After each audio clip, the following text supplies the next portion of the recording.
Good evening. Welcome to the National University of Singapore Society, or NUSS Pre-General Election Forum 2020. We are coming to you live from the NUS Kentridge campus. My name is Viswa Sadasivan, and I am your host for this evening. This multi-party forum has been an NUSS tradition since 2006. At the last general election in 2015, we had all 10 contesting political parties represented on a pretty long panel with a 500-strong audience. This year, with social distancing rules, we would need, I would say, a much, much wider angle lens to capture the whole panel, even though it's only 6 parties represented this evening. As usual, we had invited all the political parties. Unfortunately, 5 of them declined or didn't reply. They are the National Solidarity Party, the People's Action Party, People's Voice, Singapore People's Party, and the Workers' Party. We believe it has to do with the peculiar COVID-19 circumstances of this election. I'm told it's a scramble on the ground. All the more why we are extremely grateful to the 6 political parties that have agreed to participate this evening, in spite of the restrictions and limited campaigning time. I will be introducing the party representatives shortly. Now, because of COVID-19 restrictions, we are having to split the 6 party representatives, 3 of them in this room with me, and the other 3 of them in another room.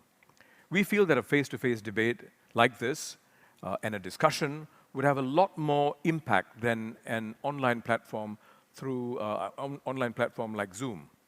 I would like to welcome our viewers watching our live streaming on the NUSS YouTube channel and on Mothership SG, our partner in this project. You can also watch a recording of this session on the NUSS YouTube channel after this live broadcast. A special welcome to our virtual audience who signed up in advance via NUSS. For our virtual audience, you will be seeing on the right side of your screen a pigeonhole chat box where you can enter text-based comments and questions throughout the forum. You can also upvote questions and comments you support. At appropriate junctures, I will raise some of your questions to our panelists. Do try and keep them short and sharp. It gives me much pleasure now to introduce the 6 political party representatives for this evening. Mr. Goh Meng Seng, Secretary General, People's Power Party, or PPP. Mr. Harminder Pal Singh, Chief Media Officer, Singapore Democratic Alliance, and Mr. Charles Yeo, Reform Party, or RP. 3 of them are in the other room. With me in this room is Mr. Francis Yuan, the CEC, or Central Executive Committee member of the Progress Singapore Party, or PSP. Mr. Professor Paul Tambaya, Chairman, Singapore Democratic Party, or SDP. And last but certainly not least, the rose among the thorns, you may say, Michelle Lee, Chairperson, Red Dot United, or RDU. With that, let's kick off the forum. To give us all a better context, I will ask each panelist now to make an opening statement about your party, about your manifesto, or anything else that you think would be useful for us to understand your party better, for no more than 3 minutes. And I'm going to be strict with the time. So let's start with the People's Power Party, Mr. Goh Meng Seng. Hello. Okay. People's Power Party has been inspired by the late JBJ because he has used a slogan, "Power to the People," in the 1997 Cheng San contest. I was a Cheng San voters back then.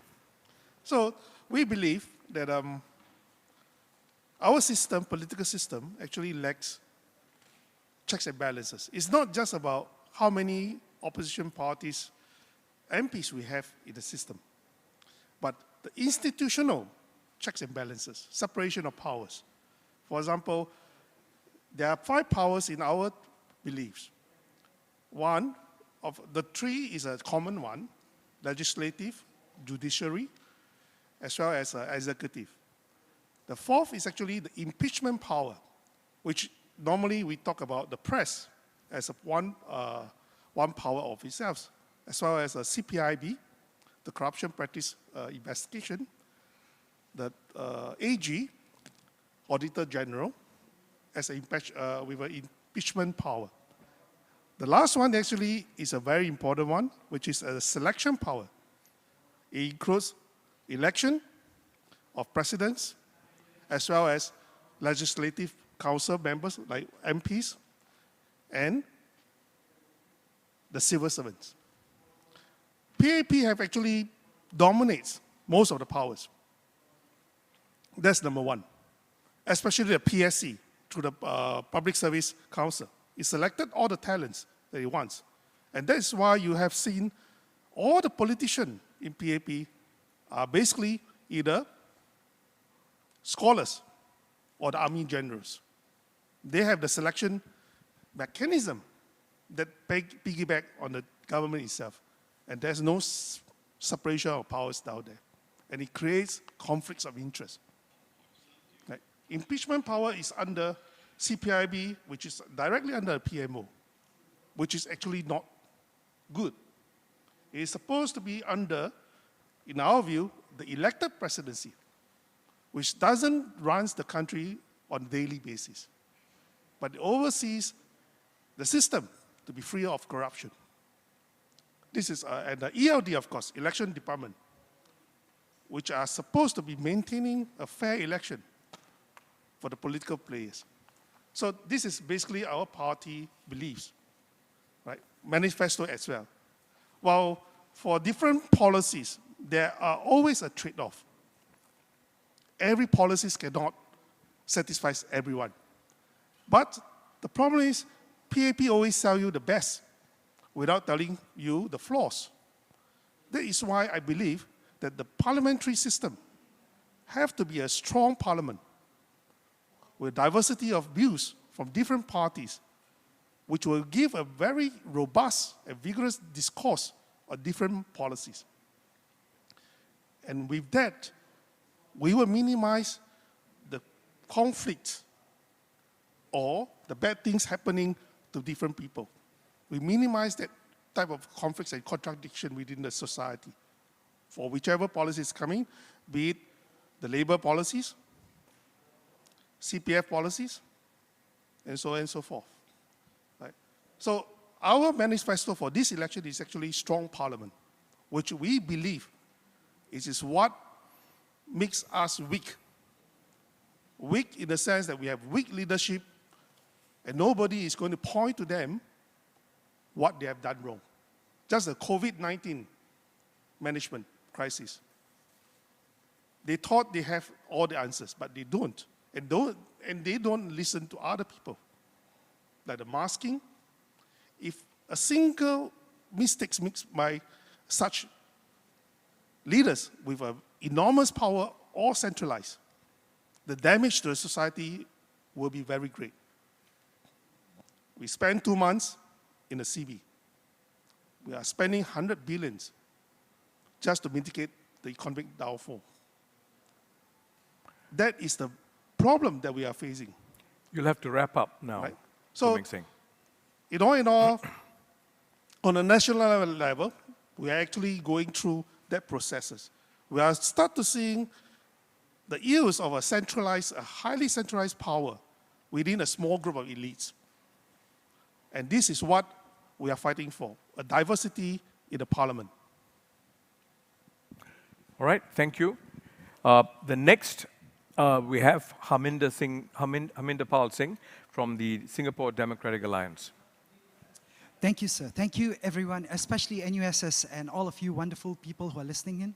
On behalf of the Singapore Democratic Alliance, I'd like to say it is very irresponsible. We feel very strongly that during this crisis period with the COVID-19 here, with the rise in the dengue cases, and also a lot of Singaporeans, common Singaporeans like you and I, going through a difficult time, we feel it is totally irresponsible for the PAP-led government to have called for an election at this time.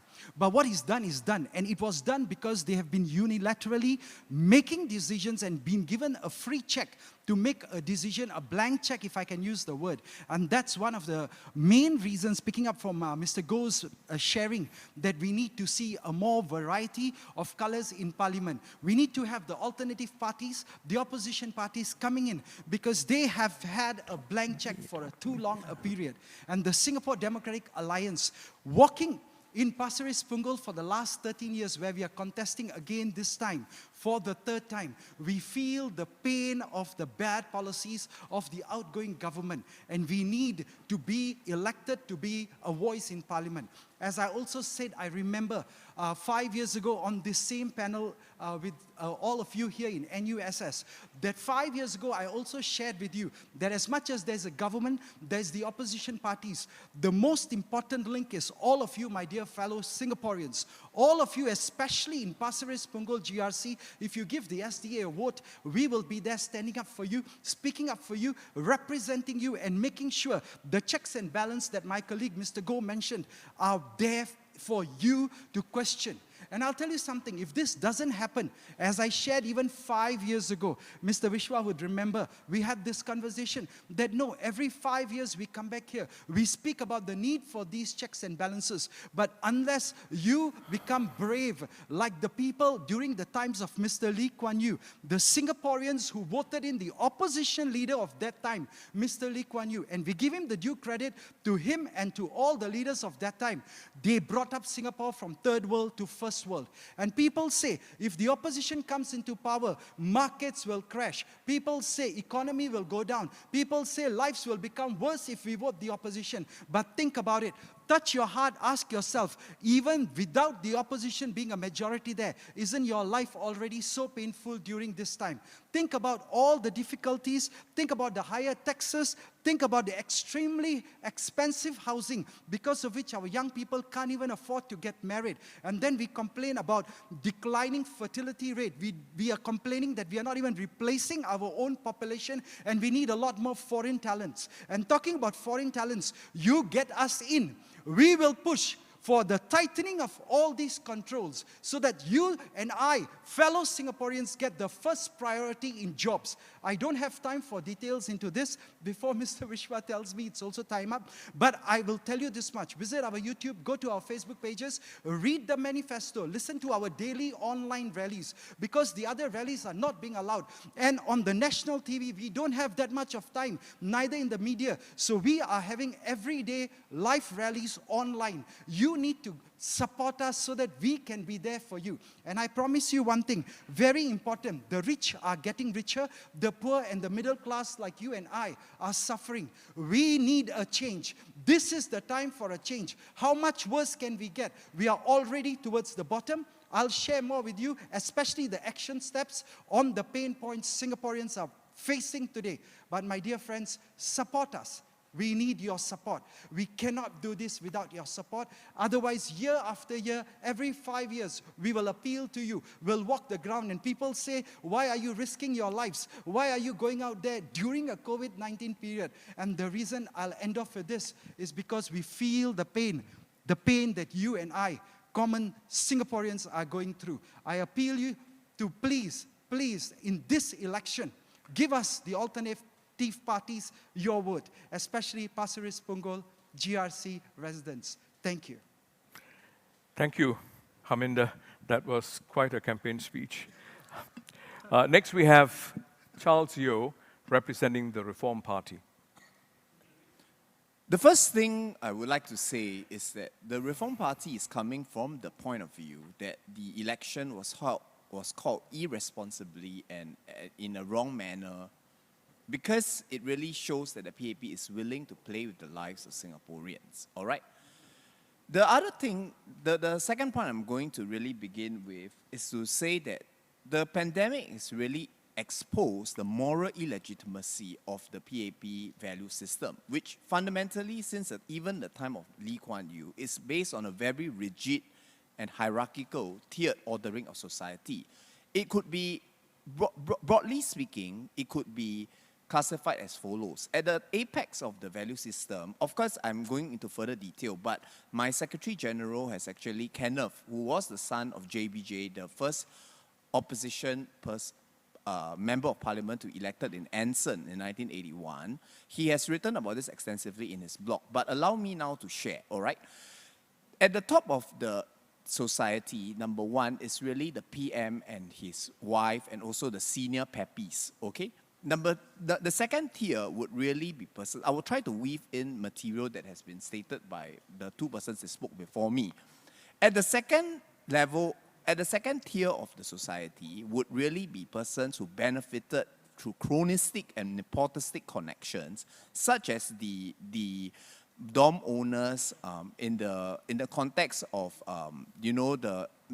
the dorm owners who were not punished for the pandemic's overcrowding and all that. All right. But the third tier is really persons who are in cushy corporate jobs and who conform to the state ideology, as well as senior civil servants in the gravy train. Below this third tier is the fourth tier of persons in society, which is really the persons who are, for example, like Malaysian PMATs that are preferred based on this system, and also civil servants that are of a lower order, and at the end of the day, like persons in middle management and lesser management. So for these four category of persons, life in Singapore is still all right. But when we look at the lower tiers of society, broadly speaking, the fifth tier of society would be Chinese lower educated males who are stuck in dead-end jobs with very little career progression. They are earning about 2,500 a month. They have a dead end. There is a situation whereby they are really facing very low income prospects and social mobility, and the lie of false meritocracy will ring very firmly. This lie of false meritocracy has to be rejected because it is absolute rubbish in the Singapore context when we see that meritocracy, which was originally coined as a dirty word, is now elevated and used as a modern-day version of the divine right of kings in order to justify the elitism in Singapore, and it's illustrated by how scholarships are being handed out to the children of the upper class, and how a person's poverty or social poverty of background is being removed entirely from the criterion in consideration in whether the person should be given a scholarship. Now, below even the... Charles, I think you need to wrap up. Yeah, just to wrap up, guys, the main point is that in the context of the coronavirus, we saw that the Bangladeshi foreign workers and because they were considered invisible altogether, and they are almost considered as non-humans in the Singapore this PAP ideology. Therefore, the PAP ideology has been found to be utter rubbish and bollocks in the wake of the coronavirus. Thank you. All right. Thank you. Next, we have Francis Yuan, representing the Progress Singapore Party. Thank you. It's a pleasure to be here. Thank you for inviting us. The Progress Singapore Party, as you know, has been formed by Dr. Tan Cheng Bock, the founder and a trusted leader. It's just over a year old, and we have already more than 1,000 members, actually considered to be the second largest party after the PAP. We are glad that from the image of being a dad's army party, that we have now become a party with a very vibrant membership. You know, we've seen a candidate, the youngest one is 23 years old, a law undergrad. We have a 30-year-old SIA pilot also contesting. And of course, people like me, 70-year-old ex-executive, when people are asking, why are you contesting? Because there are certain principles that I think has been breached in the governance of this country, and also the economic direction of this country is not going right. So I think given my background, I could actually try to lend some credibility and share my experiences with other party members and hope to build a viable alternative here in Singapore. Now, in terms of what we see wrong that's going on, from the very macro perspective, I mean, all of us see gleaming skylines, you know, beautiful infrastructure, touting ourselves to be a first world country. But really, the majority of people don't really live with first world standard of living.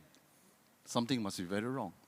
If the wealth and income inequality keeps expanding and not going the other way around, it's because of the policy that's driving it.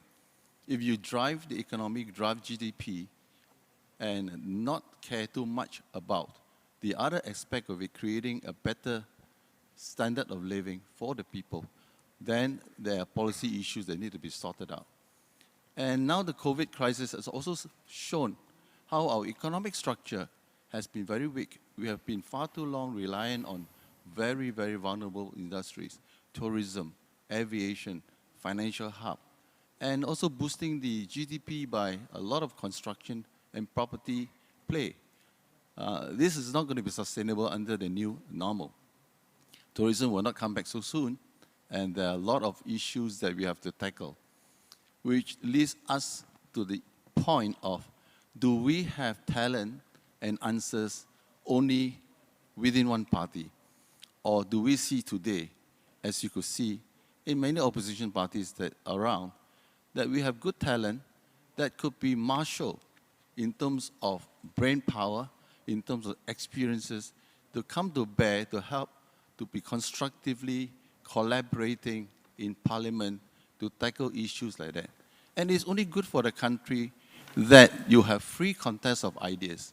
You have good alternative solutions, and not be paranoia about the fact that dissent means destruction. So PSP stands for compassion.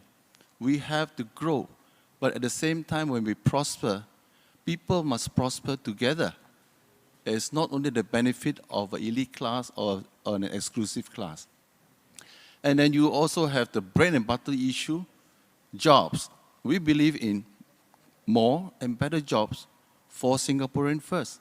Yes, we need foreign talent to supplement or complement our local talent here, but they should not be brought in here to displace local talent. I, myself, went overseas to China to work for 14 years. I have not been bestowed the title of foreign talent, but yet I've been running big foreign companies over there. And I have taken the initiative, as directed by the foreign global company, to localize all for expatriate within China in 5 years. You'll have to wrap up now, Francis. Okay, so the point therefore is, we need to make changes. A party that has got the monopoly in Parliament for too long could, and indeed, it seems, to be breathing complacency, arrogance, and ultimately group thinking. This doesn't augur well for Singapore. We need change, and we believe that we are a constructive party. They can come in with compassion, with a heart for the people, as been reflected by Dr. Tan. He has the heart for the people, and we have heart for people. Otherwise, I won't come in to join this party. And therefore, we want to move forward, be constructive, and be a viable alternative in Parliament. And we would like to hear some questions from you. Thank you. Right, thank you. Next, we have Paul Tambaya, Singapore Democratic Party. Hi, good evening. So first of all, I'd like to agree with Charles that, holding an election in the middle of a pandemic is the height of irresponsibility. Just today, we heard about the outbreak in the block in Tampines, and we also have heard about an education official from Nanhua who was infected with the coronavirus. And you know that Yihua and Bukit Batok had their nomination centers in Nanhua.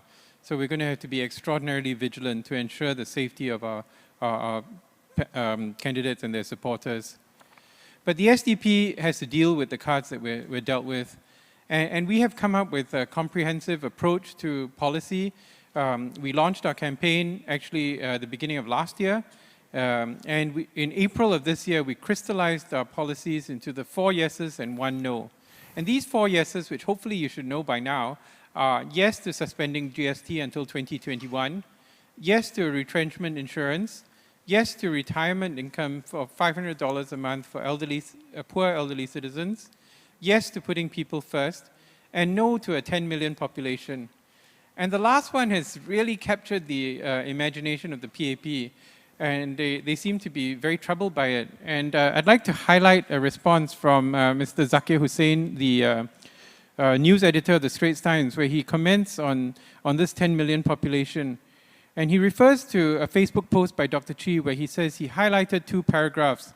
Singapore's population, this is from the Straits Times, Singapore's population density is not excessive, he, DPM Heng, said, noting that other cities are a lot more crowded in terms of livable space. He cited former Chief Planner Liu Thai Ker, who said in 2014 that Singapore should plan for 10 million people for it to remain sustainable in the long term. No ordinary reader of the article, let alone these sentences, would think that Mr. Heng wants Singapore to plan for 10 million people. Now this baffles me. Does the news editor of the Straits Times really think that Mr. Heng, our Deputy Prime Minister, does not want Singapore to remain sustainable in the long term? I really don't think so. And I think that this shows you the knots to which the PAP has got tied up in trying to deflect attention from jobs and public health, which are really the important matters in this election, to some incident which occurred in March 2019. Final point. People ask us, how are we going to pay for these programs? The bottom line is these programs will cost about $4.5 billion. Suspending the GST will cost about $11 billion. What we are suggesting is not tapping on the reserves, but tapping on the NIRC. Right now, only 50% of the NIRC can be used. If we bring that up to 75% or 90%, without tapping on the reserves, we have another $18 billion we can use. So we have sound policies. We think you should give us a chance. Thank you. Thank you, Paul. Last but certainly not least, Michelle Lee from Red Dot United. Hello, thank you for inviting me to be here tonight. I'd like to take the opportunity to share with the people who are listening about Red Dot United, why we started, and our charter. So we've actually called it a charter. It's normally called a manifesto, but it just goes to show that we want to actually make politics sort of more accessible, try to look at it in a way that is less traditional, and move away from making it so, how do you say it? Someone said it was scary. I think the most often comment I hear is, "You're so brave." So I guess that does show that it's a little bit scary. And we just really wanted to make it, a safer environment for people to examine policies and look at where Singapore is going. So this is a little bit experimental, and that's why we started Red Dot United. Every other party has their own identity, and this is something that we wanted to try doing. So we decided to start Red Dot United, and I think the name also speaks for itself. People say it sounds like a football team. And, we didn't mind that because we are a team, right? We're a team of Singaporeans. So our logo is a compass, and we found ourselves really sort of moving towards a lot of nautical themes. Mm-hmm. And one of the things that we featured in our charter is a quote from Prime Minister Lee Hsien Loong in 2013. And he said that Singapore is still a sampan, but a sampan 2.0. Because someone had suggested, why not call Singapore now a cruise ship? And he said, oh, my eyes almost popped out of my head when I heard that. And we can't be a cruise ship, then people will just be enjoying themselves, we're still a sampan, but a sampan 2.0.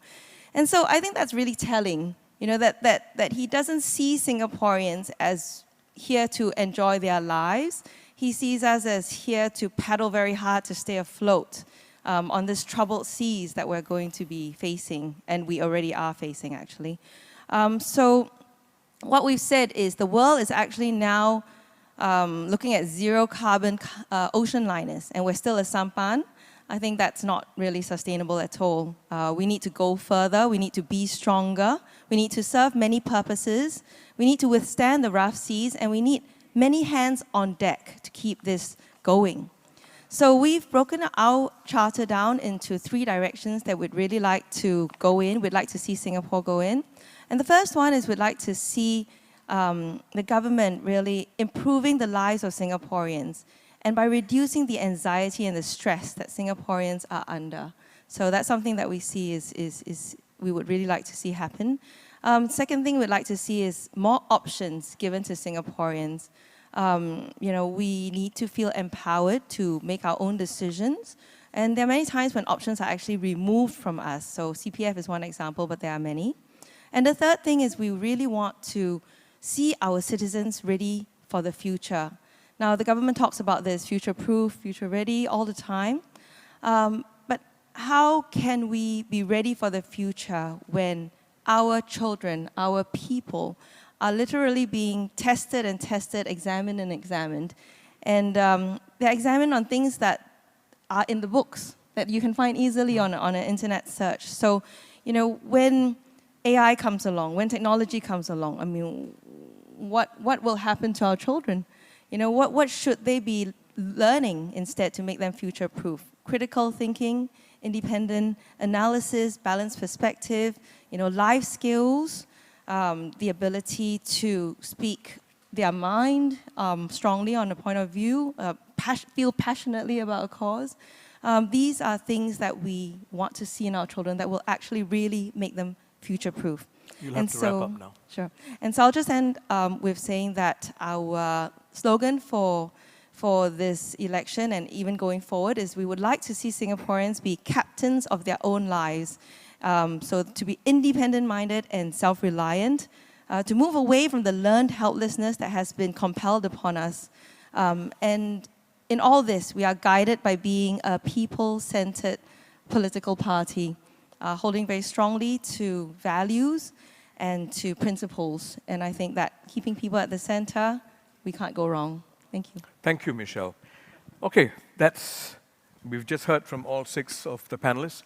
I'd like to pick up the pace from here. Let's keep it free-flowing, the discussion. Let me start with one question, which is very current. Earlier today, there was a dialogue session that involved the Minister for Trade and Industry, Chan Chun Sing, and he was joined by Reform Party, by Kenneth Poo, as well as Hazel Pua from PSP. And he made a statement, and let me quote him. His statement was, Mr. Chan Chun Sing's statement, "We," referring to the PAP, "view them," referring to the opposition, "as people who might eventually replace the government after 10th July. The 3 biggest opposition parties coming together can possibly become a replacement for this government." Unquote. This was a statement that he made earlier today. I would like to get a quick response from anyone on the panel who would like to respond. Anyone? Yes, please, Francis. A quick response here. The same question was asked when we were at Choa Chu Kang this morning. I think they should stop instilling fear before a critical choice is made by the people. You know, there was always this fear lingering with people that, you know, what if we vote for the opposition and therefore overnight, you know, the government topple and therefore Singapore will come to a grinding halt, for instance. But Singapore would not come to a grinding halt. For a start, you look at the civil service is supposed to be neutral. The SAF, the police, they are loyal to the country, not to a ruling party. Life goes on. Civil service continue to function, so will be the utilities, so will be MRT, so will be the buses, the schools, hospitals. So why the need to instill the fear? Yeah. So you see it, Francis, as instilling fear? I see it that way. You are telling the voters that, you know, don't vote for opposition. You vote for opposition, The PAP will be out of government. you're out of trouble. Okay. Yes, please. Yep. Free flow. You know, I think that statement actually betrays a lack of understanding of the constitutional process. Sorry, it betrays a lack of understanding of the constitutional process Because my understanding is that the president has to appoint the party leader who wins the highest number of seats. And frankly, the PAP has 93 candidates going into this election. Yes. How many do you have in PSP? You have 24. 24 candidates. Right, 24. Workers' Party has 21. We have 11. You know, and the PAP already is trying to present themselves as Workers' Party heavy. You heard in the debate, they were telling, who was it, Dr. Vivian Balakrishnan. Yeah. So you've got PAP heavy, you've got PAP light. Light, which is the Workers' Party. Which, according to Dr. Vivian Yeah. Balakrishnan, is the Workers' Party. In fact, they said they could have written the Workers' Party manifesto, which Pritam felt that they should actually try and put into practice some of the things in the Workers' Party manifesto. But jokes aside, you know, the likelihood is that the PAP is not going to lose 50 seats. Okay, there's no way they're going to lose 50 seats. And if Minister Chan Chun Sing thinks the PAP is going to lose 50 seats, I'd be willing to bet him almost anything he wants. Okay, that the PAP is not going to lose 50 seats. If the PAP does not lose 50 seats, it's still going to be the largest party in Parliament, and it will be the party that is asked to form the government of the day. And whether they choose to go with PAP light or PAP extra light or PAP super light among the other parties, that's going to be up to them. So I think we need a clear understanding of constitutional processes and how elections work in Singapore. This is the failure of education, of even the educated. You know, in other countries, people get political education in school.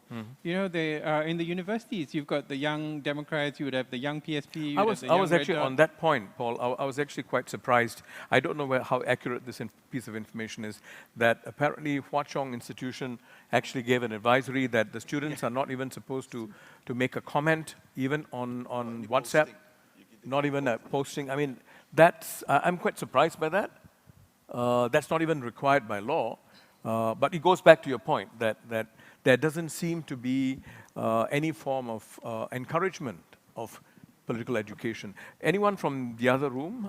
Can I yes, please, Charles. Briefly? I really agree with what Mr. Francis and what Professor Paul have just stated. The truth, the crux of the matter is, you know, really the PAP is trying to instill a lot of fear, and the tactic of fear is changing, and it may change, but the idea is still that it will use fear to perpetuate this rule all the time.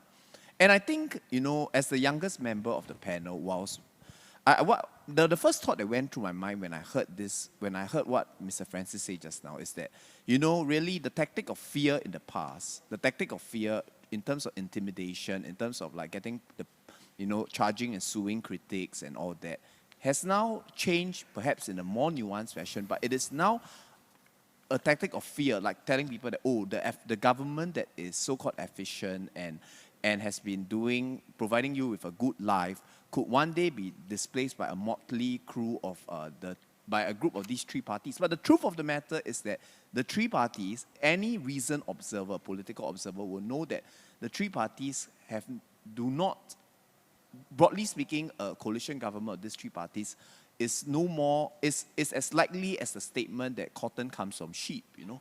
That is the first thing that went through my mind when I just want to say that, yeah. All right, thank you. Yeah, Yes. If I could say, yeah, Sure.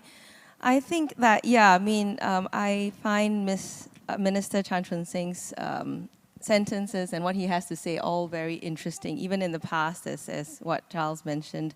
So I think it's the same vein. I mean, he said things previously that, you know, we didn't have enough masks, we didn't have enough eggs, you know, but so, you know, this might be sort of a comment he was making in jest, but I think it maybe shows an attempt to manipulate.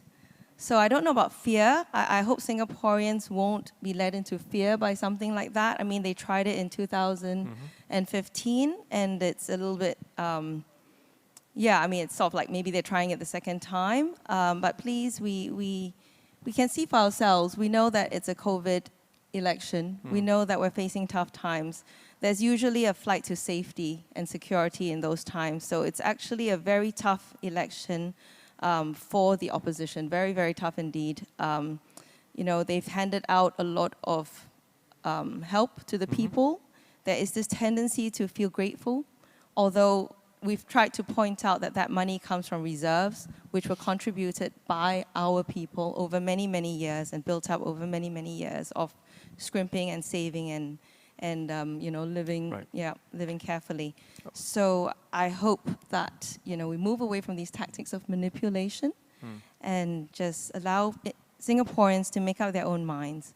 In this, the percentage of the vote is very, very important in directing the government in the direction that they should go, you know. So we really hope that as many people as possible give a vote to. Right, thank you. Could I Yes, just Aminda, yes. come in? I think another point that just came out from whatever was shared a minute ago, especially when you mentioned that certain institutions told their students not to comment, even on WhatsApp. I think that has to change. Let us look at our education system. Let us understand something that we need the next age to be more creative thinking population, a more independent thinking population, especially in the post-COVID-19 world that we are moving into. All countries are now closing in. They are going within themselves. If our population is told, especially in schooling age, don't comment and don't even, you know, have thoughts about politics, then I think it is a very wrong trend that we are setting. So maybe that's another good point that just came up, that our education system needs to be looked upon. Our citizens are all well educated. We talk about top universities. We talk about top graduates that are coming out. Then how come we are not getting the top jobs? That's another related issues. Maybe, but before that, if we have Chinatown, we have Little India, we have Malay Village, maybe we should start putting in entrepreneuring spirit into our young people so they go up and set up little Singapores all over the world. Because what else does Singapore have? The only resource we really have is you and I, our people. And if you're going to tell the young people, don't even comment on politics, I think that is setting a very wrong trend. And I'm very disturbed by what you just shared a few minutes ago. Because on the contrary, we need to have an educated population, which we already do have a very well educated. Number two, now critical thinking skills have to come up, independent thinking skills have to come up, and we need to motivate. Otherwise, within a little island, boss, we do not have that much of opportunities. We got to see the whole world as an alternative for us as Singaporeans to move out and set our new lives ahead after COVID-19. Okay, good. Thank you. Okay, just Meng two Seng? little points. Yeah. A short note to Chun Seng. You can never use a trick twice, right? Yeah, you have used it once in 2015, it will not work this time. And Paul actually brought up a very good point. Constitutionally, even if PAP is to win about 40 seats, it is still the biggest party. And the president will call upon PAP to form the government. No doubt about it. Right, that's number one. Number two, I think I'm from Hwa Chong Junior College, although I'm not from Chinese High. Chinese High have a history of a very colorful social activities in the past, political activities. I think most probably the principle is coming from that direction. Huh? But I would say that in this era, the principal should actually resign. We are not just going to be answering to the political master. We are educating our students to be street smart beside being book smart or just to be intelligent. And the world have changed. Perspective have changed very fast over the years. Right? If we are going to catch our students' mind, even in local politics, what will become of them when they step into the society? They do not know what is going on outside their learning. And is this the type of people that we want to groom for our future generation? Right. Right. So if I could just jump in now. This election is dubbed the COVID election, right? It's also been referred to as a crisis election, right? So a lot of this also has to do with fear, concern, anxiety, as Michelle, you mentioned. Now, what do you think about the voting population? Do you believe that the voters, our voters, the voting population, would actually be affected and influenced by the fear factor? in general, that things could go really bad. We need to be conservative in the way we vote. I mean, how effective do you think that idea of fear is going to feature in the way people make up their minds about voting? Okay, shall I Yes, please. start? Yeah.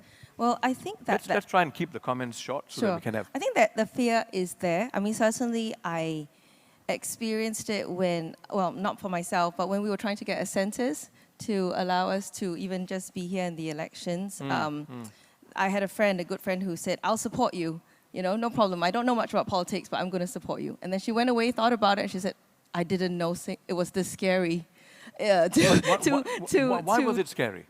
Because what people had talked to her and said, you know, this could happen and that could happen. You have to, give your IC number, show up. You know, the press will be there. Everyone will know. Yeah. So she's like, I did not know this was that scary, and I'm sorry, I can't be your senator anymore. And everyone will know that you're on the dark side. Yes, exactly. But having said that, I think that for the voter, it's a different story because your vote is secret. I think people have known many other people who have voted for opposition and nothing has happened. So I can understand the fear as an assenter, but I think for a voter, there's less fear now. Okay. Yeah. Actually, I'd like to relate a real incident. Just yesterday, we were visiting the household, and I came to a HDB house, and there's this young lady who comes out. She said, oh, so proud, this is the first time I'm going to be voting. And she categorically said that she will not vote for the incumbent. I said, why? Because we were very heartened to see the young generation making the statement. And at the same time, the mother was there with this fear. First, about whether the vote is a secret, which you have to dispel. Obviously, vote is secret. And the fear about being marked if you work in government services or a government-list company. But the daughter was very confident to say that. So your point is that the younger generation, no matter how much you try and say you should not be posting anything, yes, they will carry on and do what they would do because they're connected. They have their belief, and I think therein lies, and a lot of panelists has made this comment. I'm going to make this comment from the perspective of a business executive. If we want our SMEs, the future SME, our entrepreneurs to be successful, conformity cannot go with creativity. Yeah. Okay. If you want them to be creative and to be innovative, you've got to give them room to express themselves. They will not be. I've been to China, you see how the kids are, much that they are a communist country. And not just creativity, resilience as well. Exactly. Right? To be able to take some risk in life. Yes. If you do not have this innovative thinking in there to be different, and at the same time, it's not about IQ, it's about EQ now. Okay. Then we cannot be successful. So I think you are doing the country a disservice by, if you have this kind of fear from the very start, and I also fully agree, our education system must now be revamped to promote a different generation of people. I'm glad the youngsters themselves are thinking that way. If you let them have the freedom of expression. Okay, Francis. Yes, is there anyone else who wants to make a quick comment? Excellent. Let's keep it short. Yeah. Yep. Okay, just a short Aminda. comment on this. Very importantly, I think when a message is repeated enough times, even the half-truths become believable. So the incumbent party is repeating this because they have all the channels available, the TV broadcast that they did over the national broadcast, and even the media in every way is actually, I think, reinforcing this fear. So you and I, everyone has to turn to our neighbors, to our friends, and tell them that it's okay. It is okay to vote for the alternative parties, because I'll tell you something. As we walk the ground, the young graduates are worried because they are just getting jobs at supermarket cashiers. Number two, if you look at maybe even the fathers who can't go to bed because they've just lost their job and they are worried, how will I feed my family and my children? And think of that old lady who was collecting cardboard as we visited Pasir Ris Punggol the other day. She is just worried about whether she has collected enough cardboards to pay for a simple lunch. So I'll say two things. Number one, they are trying their best to repeat the message of fear, induce more and more fear so people vote for them. But I think on the ground, Singaporeans are now much more smarter and savvy. I hope on election day, they put the vote right for a change. Thank you. I think the climate, the climate of fear is very real, and in the course of getting the assenters, I think I saw it in a very stuck fashion, because the first was, the analogy I would use is that, you know, it's almost as if you're trying to gather the 8 immortals, you know. I mean, this is an analogy from Chinese mythology, but the idea was that, you know, it was so real because, firstly, the assenters would constantly pull out because they were told by other persons that, you know, something would happen to them, as Michelle pointed out. Secondly, the range of reasons that they pull out for, at least, and all these are absolutely true things that happen. One of them pulled out because he was an old man, and he said he was told by his wife that his 2 younger daughters, who were promising civil servants, I still have the message by handphone, would be fixed up or they would be unable to progress. And and then I got another person that is young, and then his worry is that if his boss saw the state media zoom in on him in the day of being presented as an assenter, then he would be retrenched from his job.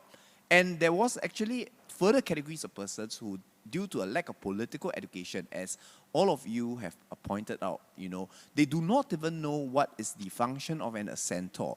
And given the fact that, you know, for the smaller parties, we are really devoid of resources, we are lacking resources.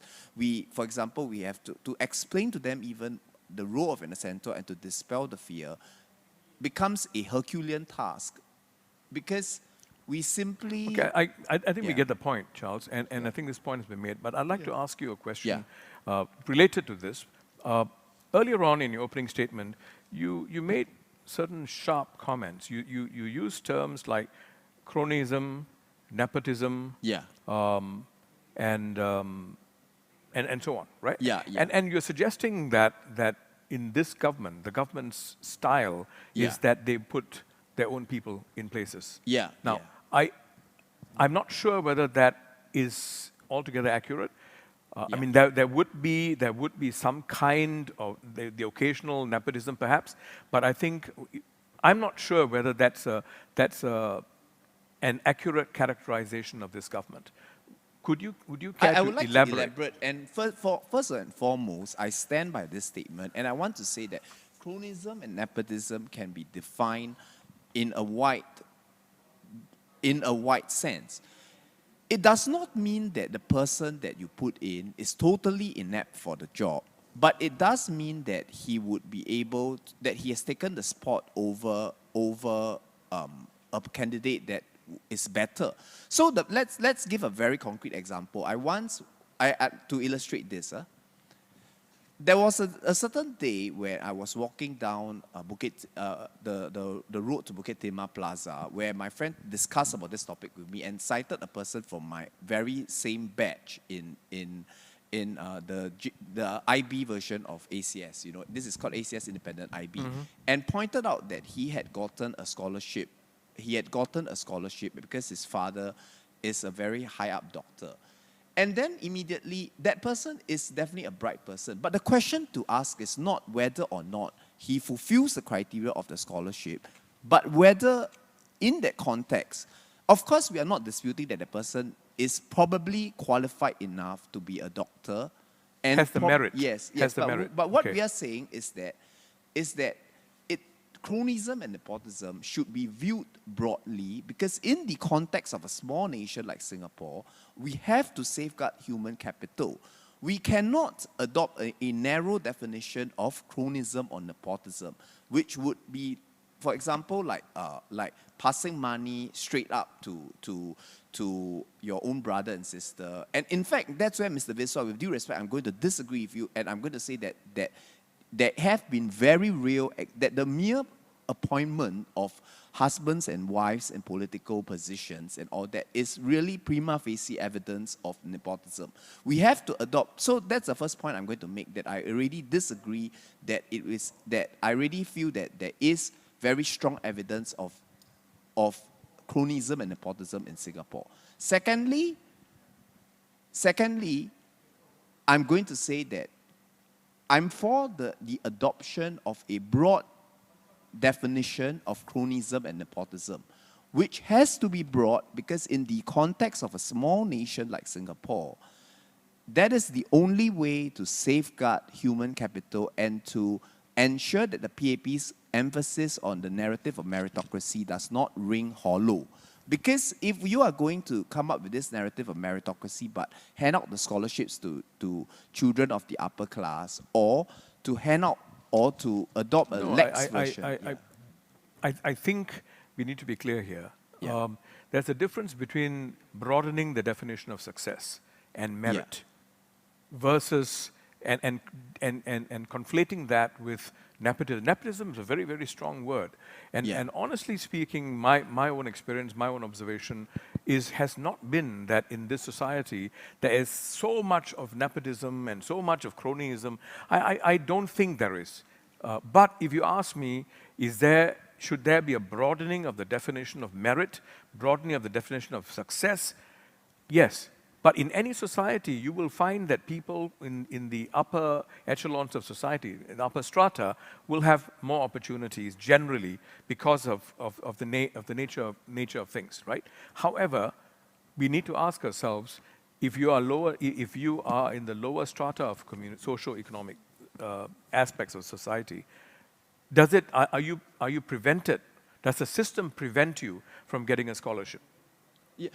Can I just clarify briefly? You see, Mr. Viswa, that is where I will agree with you that I get where you're coming, but what I'm saying is that on my definition of cronyism or nepotism, which of course nepotism is a strong word, and I noted that JBJ was referenced by a number of the speakers, and in JBJ's time he did use these words to describe the system in Singapore, and whether the system has moved from that kind of chronistic and nepotistic system, and whether or not the panelists accept that there was in fact cronyism and nepotism and continues to be in Singapore. My point is that at the end of the day, from at least a layman's understanding or persons or whatever, we have to move away from, what I would say is that persons who are connected to persons in power ought to refuse the appointment, because it is not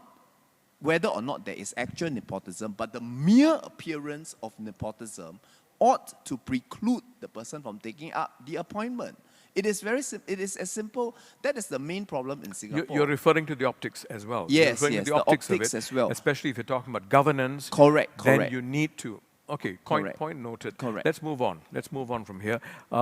Is there anyone else here who'd like to raise any point that anyone else has raised in this discussion? Well, I'd Yes, just like Michelle? to say that I do believe scholarships should go to the families who can't afford to send the children to good universities, rather than to families who can well afford it, and then the children break their bonds later on because they don't want to serve out the time in that company.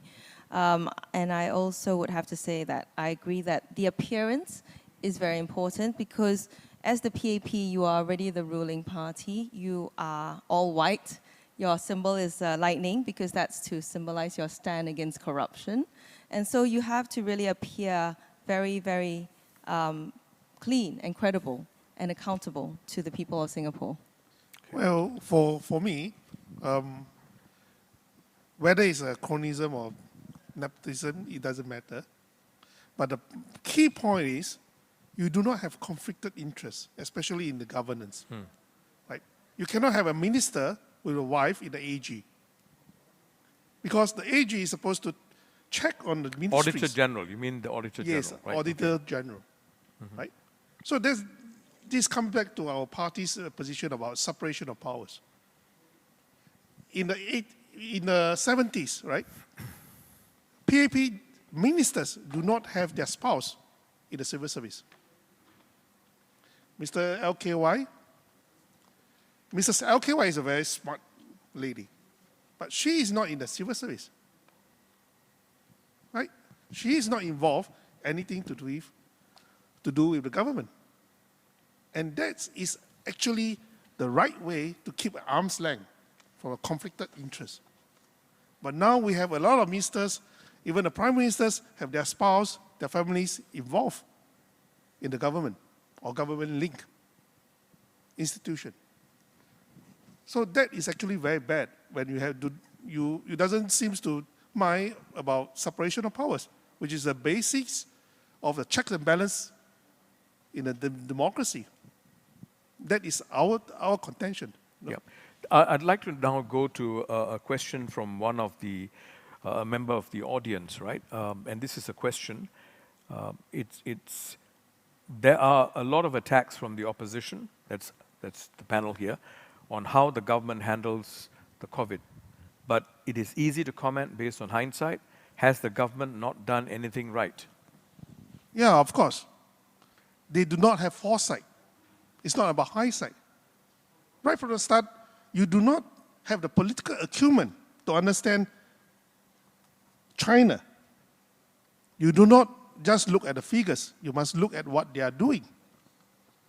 And what they are doing back then is lockdown, keep people off the street, put on a mask. But down here, we have people who tell people not to put on a mask, live life as normal. Social distancing is basically zero. We still have a Chingay parade. And what is this? It's not even about foresight. It's about political acumen, leadership. So at this point, you are talking about fear just now. Some analysts actually say that Singaporeans will vote for the incumbent when they are fearful of the repercussion of this COVID-19 crisis. But my contention is, do you put more power to the 4G leaders, which seems to be mediocre, or at least have a lot of missteps, or more checks on them? That's a fundamental question. Well, I'd like to say... Hold on. Let me go back to the question that was asked. It's easy for us, for sitting here, to make it appear that the government has not done anything right. I'm going back to the spirit of that earlier question. I don't think, to be fair, Meng Sing, I don't think you've answered the question. I think the question here is, I feel that the government has done quite a lot of things right. And some of the things that we are pointing out are areas for improvement, areas for change. Well, fundamentally, incidentally, I was the first one who said we must put on a mask, in contrary to what Prime Ministers have said. And I actually say that we have to practice social distancing. And the Chingay should not go on. Okay. It's not that on hindsight, because by the virtue of looking at what people are doing, you actually know that something is very wrong. You see, it's a political acumen that comes in, the judgment, right? No, I understand. Yeah. But my question still remains. I want to be faithful to this question. Would we agree that the government, we're not saying that the government, just because we are bringing up these factors, are we saying that the government is a complete washout? Well, I'd say that I'm glad they've taken out the COVID budgets to help the people. You know, they've dug really deep into the reserves, and they've taken out 93 billion. You know, how much of that is really going to be very effectively used, we'll have to see, but I'm grateful that they've done that. Yeah. Yes, Paul, I know you're ready to say something. Now, you know that my other hat is as an infectious disease physician. Yes. And in January, I still remember I got called in to Channel News Asia on Chinese New Year's Day. I was still wearing my red shirt. This is not the red shirt, this is my maroon shirt. Okay. Because I watched the video just recently. You have many, many red shirts. That's right, I have many red shirts. But, you know, at that time, I gave comments on how Singapore was handling the pandemic. And I think it was widely acknowledged in January and February, Singapore handled the pandemic really well. You know, we followed the basic principles of public health. You identify all cases, you identify their contacts, you do extensive testing, you quarantine the contacts, you isolate, identify, and you prevent chains of transmission from occurring. And so January and February, things were going well. And what happened in February was we had a cluster of cases in Bangladeshi workers at the Seletar Aerospace construction site. And that was handled really well. They identified the contacts, they quarantined them, they set them apart, they tested a lot of people. And then that was in February? In February. And then what happened was the employers started thinking, hey, you know, my workers are living in the same dormitory, maybe you should bring them for testing. And then what happened was Ministry of Manpower issued a statement telling the employers they were not allowed to bring their workers for testing, and if they brought their workers for testing, they would lose their work pass privileges. They actively discouraged the testing. And then in March, you know, all hell broke loose. You know, we had the returning travelers coming Yes. in from the US and Italy, and then we had the dorm outbreaks occurring. And I have an opinion as to why that happened. I don't know for sure. But, you know, that was the time they started talking about an early election. And you wonder whether the ministerial committee lost their focus on the public health and started thinking about the election. Like even today, you know, we've got this cluster of cases in Tampines. Yes. And the head of the ministerial committee has to go to Marsiling to explain to people why, you know, they should vote for the PAP even though Madam Halima abandoned the constituents there. He should be there in Tampines trying to sort out what's going on with the outbreak. So it's a huge distraction. Distraction. And we've argued that for a long time. See, that this distraction has actually hampered what was really going well. It's just gone south. And it's got nothing to do with the public health officials who are excellent professionals, the scientists, the nurses, the doctors. But, you know, and again, this is a point I made too earlier, is that during SARS, the public health professionals were front and center, and the Yep. ministerial committee was there, but they were in the background. Yes. This has been the opposite. The other way. It's been the ministerial committee in the front and the public health people in the background. And again, you talked about optics, you see. Yeah. So a lot of this could have been done better, and the consequences are devastating. We've got 40,000 people infected, you know. 44,000, that's right. And, you know, they are invisible to the majority of Singaporeans. But these are real people. I had a young man, you know, from Tamil Nadu. He told the nurses, he says, his mother called up the ward and he said that to the nurses, don't tell her that I've got the COVID. I said to him, look, you better tell her that you've got the COVID because she knows that COVID patients in Singapore who are young and healthy do well. Yes. Otherwise, if she thinks you're in hospital, she may think you broke your neck or something. Correct, you know? correct. So these are real people with real issues. So the larger point, I guess, we're making in response to that question is, I don't think anyone here is saying that the government is a complete washout. And just because the points we are bringing up are points to check, points to improve the system, correct? So I guess that's a signal. We are just because all of you have raised these points, it doesn't mean that you're not appreciating that several things have been done right. But it can be done a lot better, and that's Paul's point, right? Yeah, but I think it would help that they don't keep on wanting to praise themselves for the little they've done instead of looking at how they could do better. Like if you look at Hong Kong, for example, which is not featured in the news at all on their COVID fight, they've got cases, you know, they had only 1,243 cases and 7 deaths. And you don't see anything in the international news about how well they've handled it. So I think Singapore needs to kind of do more reflection rather than being so quick. And to take on Paul's point, I mean, that was a good illustration of taking the eye off the ball this time. And that should have been a lesson learned. And now, this round, calling the election, looks like they have not learned the lesson yet. Because there's still time to call the election, right? Why? By the way, PSP stand is the same. Dr. Tan, the party don't believe that we should have the election right now. There's still time. Okay, let things settle.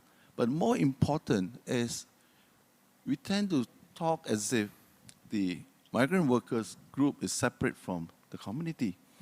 If I'm a tourist from outside, I don't care whether a migrant worker community, Singapore has 40,000. I'm not about to take my next plane to come to visit. Correct? And it is a serious thing that we have to dispel and make sure that people feel that it's safe so the economy can come back. And now with all this digitization, people working from home, all your foreign travel into Singapore is not going to come back either. People are so used to work from home. In fact, associated problem now is that now people working from home are in the home of Malaysia, Indonesia, Thailand, doing the job that could be done in Singapore. And that is a bigger threat. There is a two-edged sword now. I mean, this is a totally different subject we can talk about. But coming back to this COVID thing, we have kept the eyes off the ball. This is the second time. We only live to regret if there's a big spike coming back. And then people will say, oh, no hindsight. But we have foresight now. We could have taken the choice to move it back a couple of months more, see how things go. And the government said that we take measured steps. And I guess the point you're making is that even with the best of intentions, the best of governments can make mistakes. And that's the reason why you need enough voices to remind them. Okay. Yeah, and that's precisely the point about governance, you see, is that you know, if you bring a policy down from top down, you have to be right 100% of the time. And once you make a mistake, you have to pay the consequences of it. Whereas if you float a policy, you negotiate it, you discuss it, there's a consensus that builds up from the ground, then everybody takes ownership of the decision. And then there's a shared responsibility. So talking about that, right? Consensus, deliberations. This country probably has the largest number of committees, probably has the largest number of engagements and consultations. Honestly, I spoke to my friends, I speak to my friends in other countries, the number of physical engagements, consultations, thousands of individuals are consulted, and so on, right? But yet, why is there this sense that people are not consulted? I mean, you see what I mean? Physically, there are, even as we speak, there are engagements and committees deliberating. There are new committees that are being formed. Yet, why is it that people feel, this panel itself, that we are not being consulted? It's top down. Why? The trouble is they hear but they don't listen. That's exactly it. See, a committee that has no power is just a talk shop. You know, and you're absolutely right. Singapore has probably got the world record number of talk shops. Okay. I think that the range of people consulted as well is very narrow, and the range of people that is consulted is very narrow, and they consult persons in order to justify, they reason backwards in the sense that they already have a narrative they want to propagate, and thereafter they consult persons instead of engaging in genuine democratic consultative process. And that is where... Is that your own experience, Charles? Have you experienced that yourself? Okay.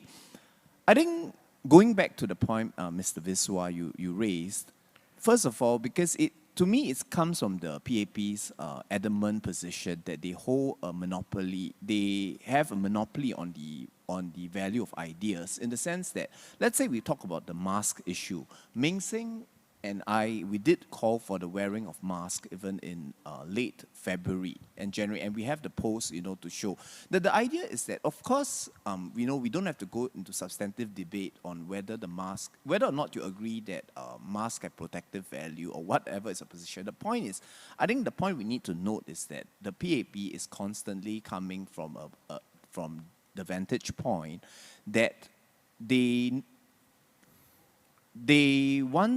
have a certain way of arriving at the decision, and thereafter, I mean, again, I don't know if Mr. Viswa, you will feel that the word sham is too harsh a word, but to me, I feel that the consultative process is a sham in the sense that it is used to justify the conclusion that was already reached before, and they will use different methods to discredit persons who speak up against the conclusion that was pre-reached. So another example would be Jollivan, for example. You see, Jollivan and... Jollivan Wham. Yes. Jollivan, and as well as the other activists and Kokila, I believe Jollivan and Kokila had raised this matter about the risk of the migrant workers being a potential ticking time bomb. They used the words time bomb, and this was in late January, and yet nothing was done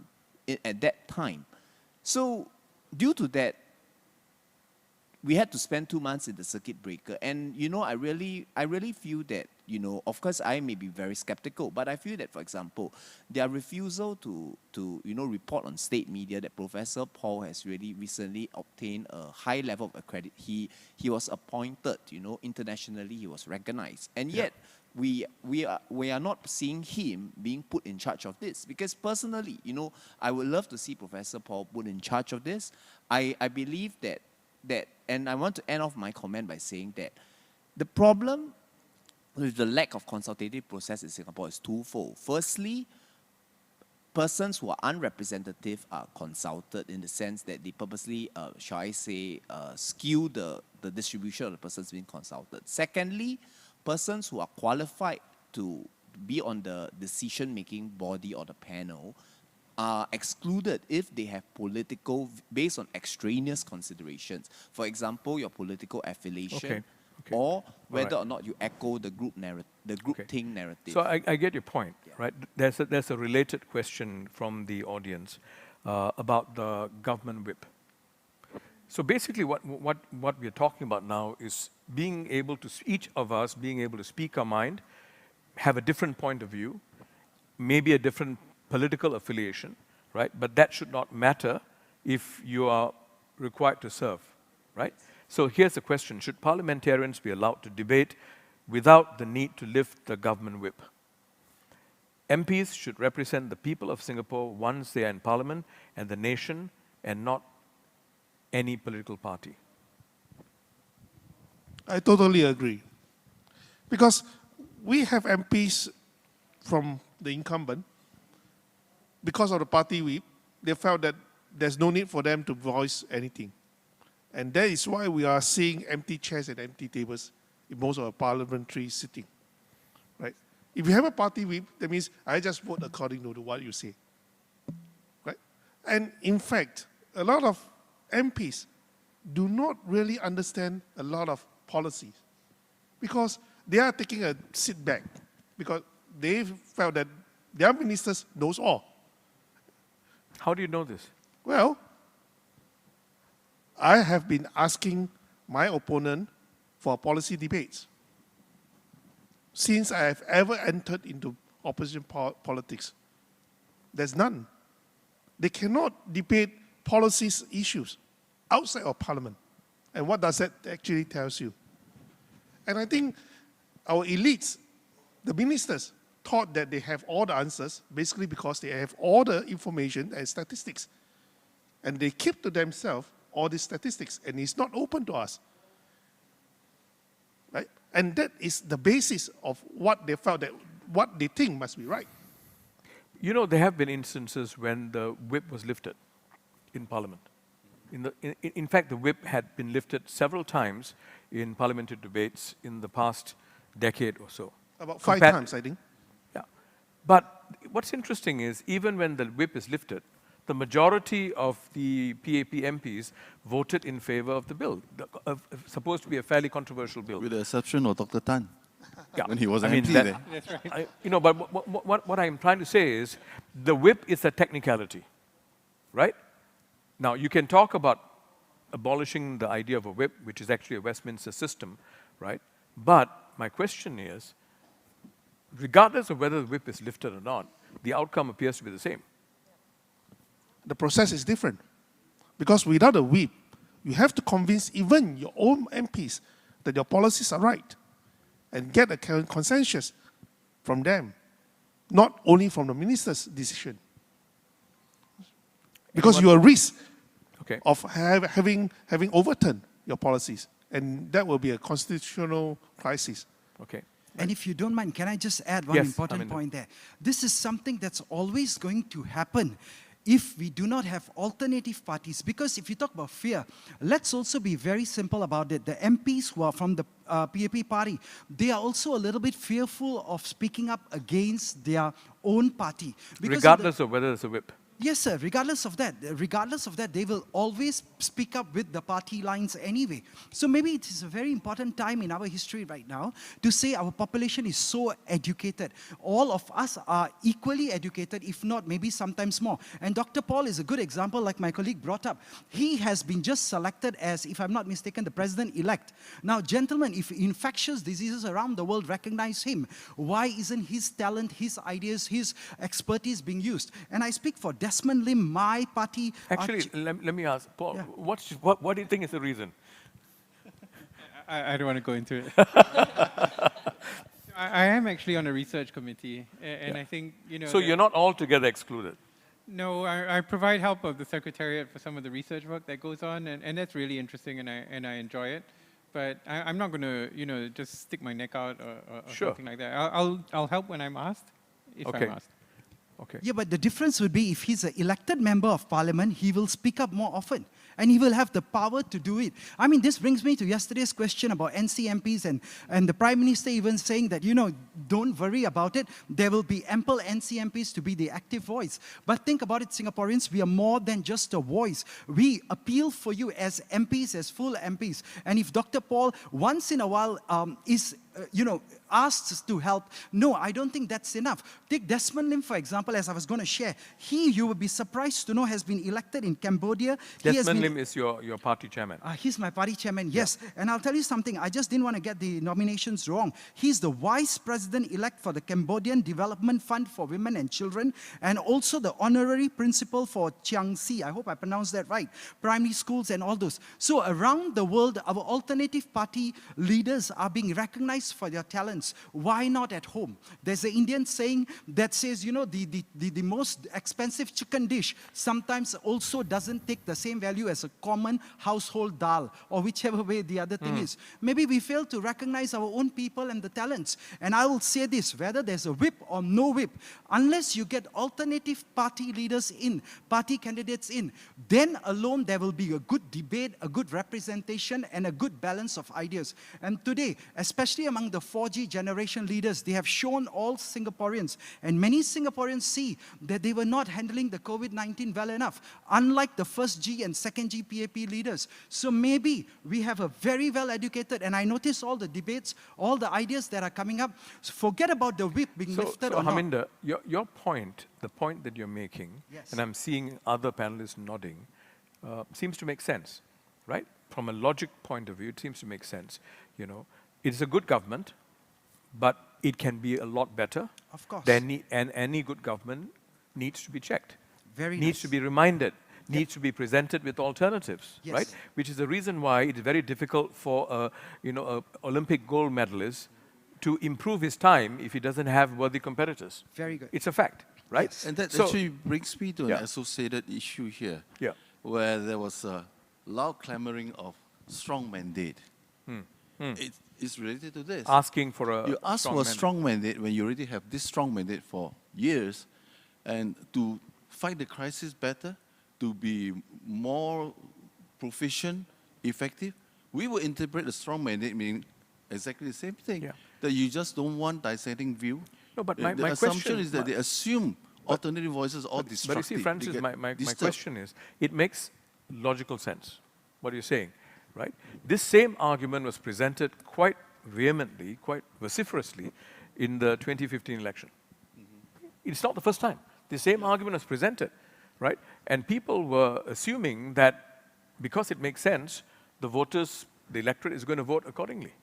But Well, I think to But be 70%. fair, the 2015 election was overshadowed by a certain by individual other and- factors, Yes. just like this time round, there's a Yeah. COVID factor Exactly, as well. exactly. Right? But why do you think that the public, apart from fear, Right. a fear factor, voting conservatively, is there another reason why the electorate in Singapore would continue to choose to deny this one-third that the opposition or the alternative camp is asking for? The one-third seats, 33 seats, I think now, right? Why? Is there a reason why the public, because Well- if it makes sense and people are not following it, then there's something else that's intervening. What is that? Yeah, I mean, they are considering sort of their neighborhoods and their homes, because the PAP has tied in being an MP with maintaining the estates of their homes and how much upgrading they're going to get, what facilities they're going to get. So that being all tied in, that factors in their decision making as well. That they will be disadvantaged, Yes, that right? makes- At a municipal level. Yeah, and can I add to that? Yes. The whole structure of elections in Singapore is designed to eliminate the chance of success of anyone other than the incumbent. Right from the beginning with the elections department, the Electoral Boundaries Reform Committee, which meets in secret and publishes an extraordinarily brief report. I'm now contesting in Bukit Panjang. I've been walking the ground in Bukit Timah. And frankly, they're the same. You go to Gangsa Road, one block is Bukit Panjang, one block is Bukit Timah. There's no logic whatsoever. They use the same train station, they use the same market, they're the same people. Same demographics. Exactly, but the line has been drawn completely arbitrarily between Bukit Timah and Bukit Panjang. And there's no logic, there's no explanation at all. And that's just one of the ways. There's the total control of the media, there's control of the grassroots organizations, and you know, all of these structural impediments make it really nearly impossible for anybody to win a seat. And now you add in the COVID element, which is why we're really afraid there's going to be a complete wipeout of the opposition Paul, in this election. You know, what you just said, right? A fairly well-educated, sensible person who's not easily given to fear told me recently, right, that, and this is, I'm paraphrasing what he said. He said, look, if the most established opposition party, Workers' Party, right, can't handle a town council,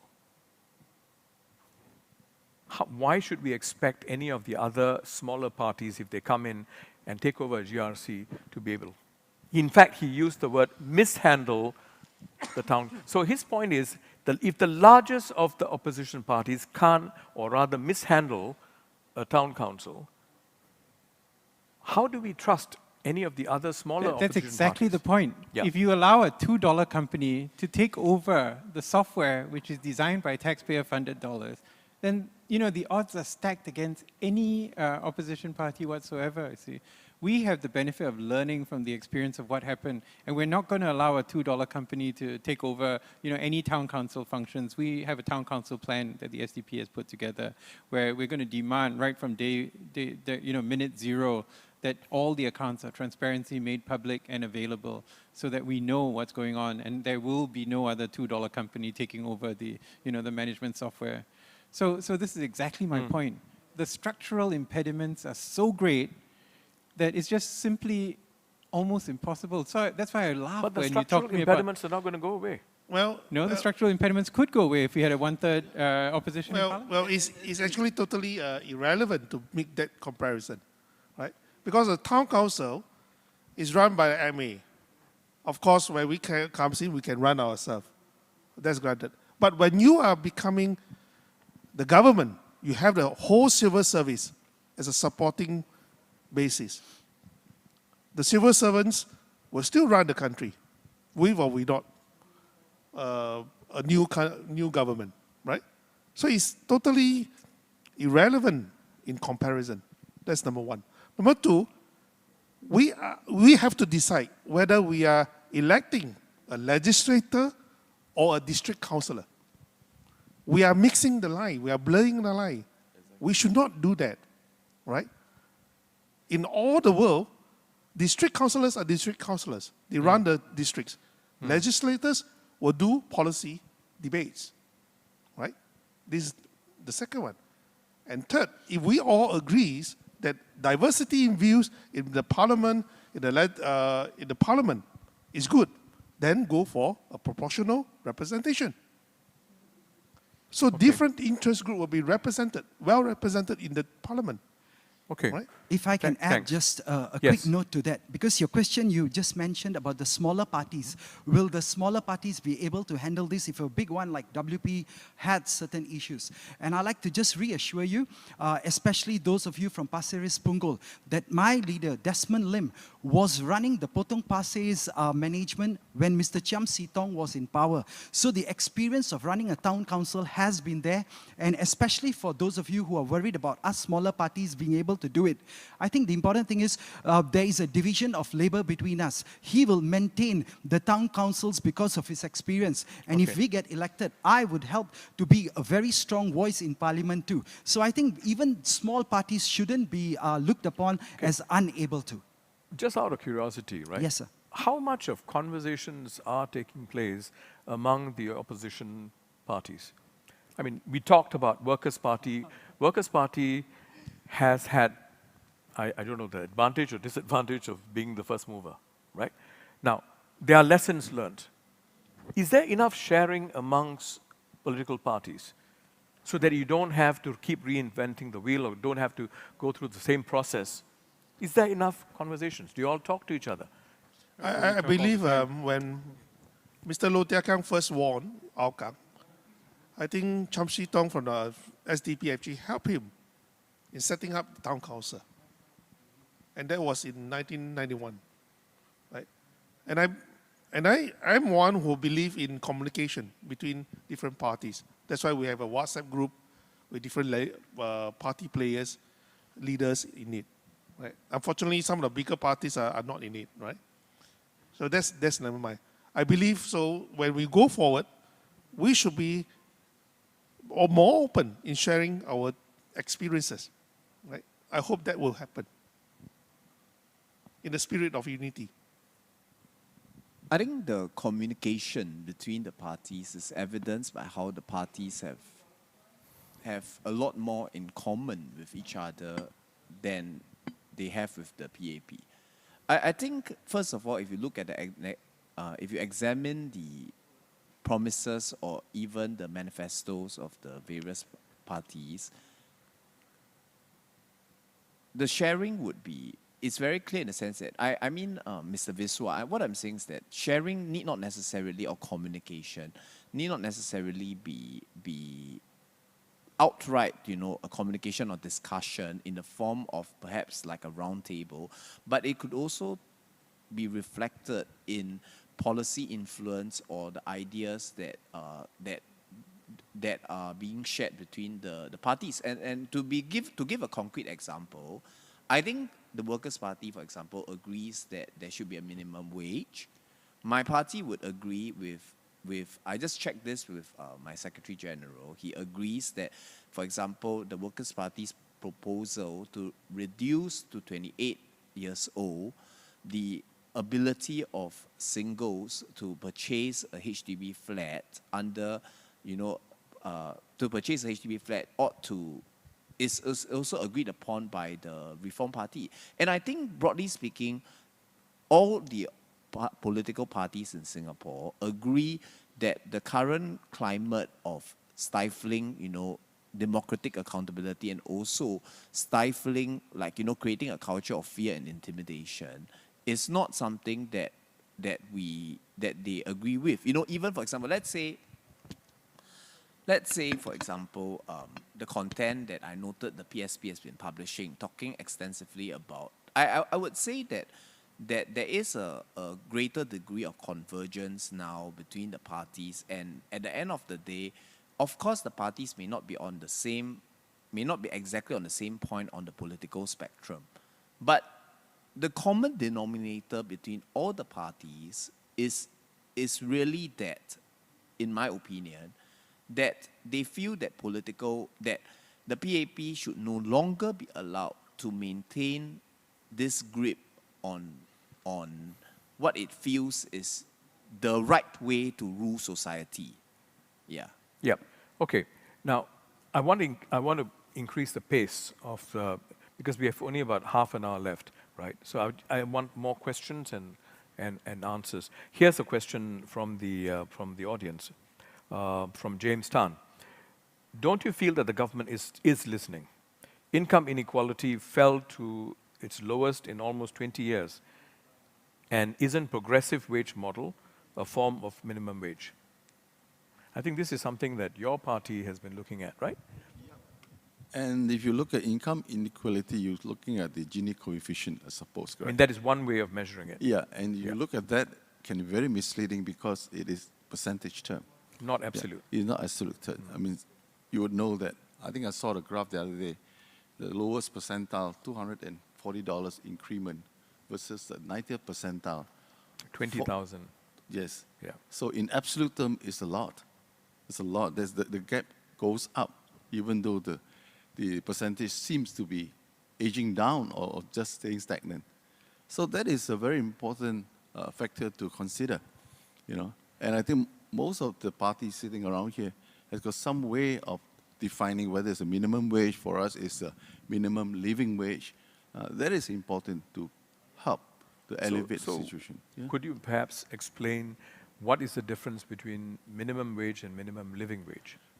Well, we rather have the minimum living wage is defined the wage that enables somebody the household, the average so-called income to be able to survive, rather than an absolute number for that. But the concept is the same, basically, that you need to get people some basic minimum to go by. Okay, so that is, in fact, it is a problem that you got to reckon with. It's not to just be happy to say that the Gini coefficient is creeping a little bit down, or saying that there's a lot of room more to be. You know, recently I had a interview with Professor Danny Kwa, who is the dean of the Lee Kuan Yew School. Right? He is an economist, and his point is, income inequality is not a good enough measure. It's not an accurate measure of the prosperity or the trickle-down economics.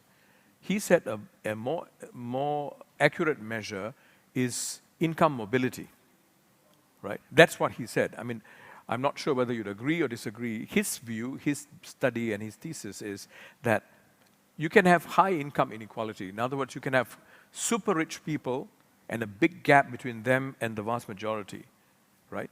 And he used the term envy. We should not be envious of them. But he said what's more important is your lot in life improving? The people at the bottom, right? I'm not saying whether I agree or disagree, but I'd like to get your views.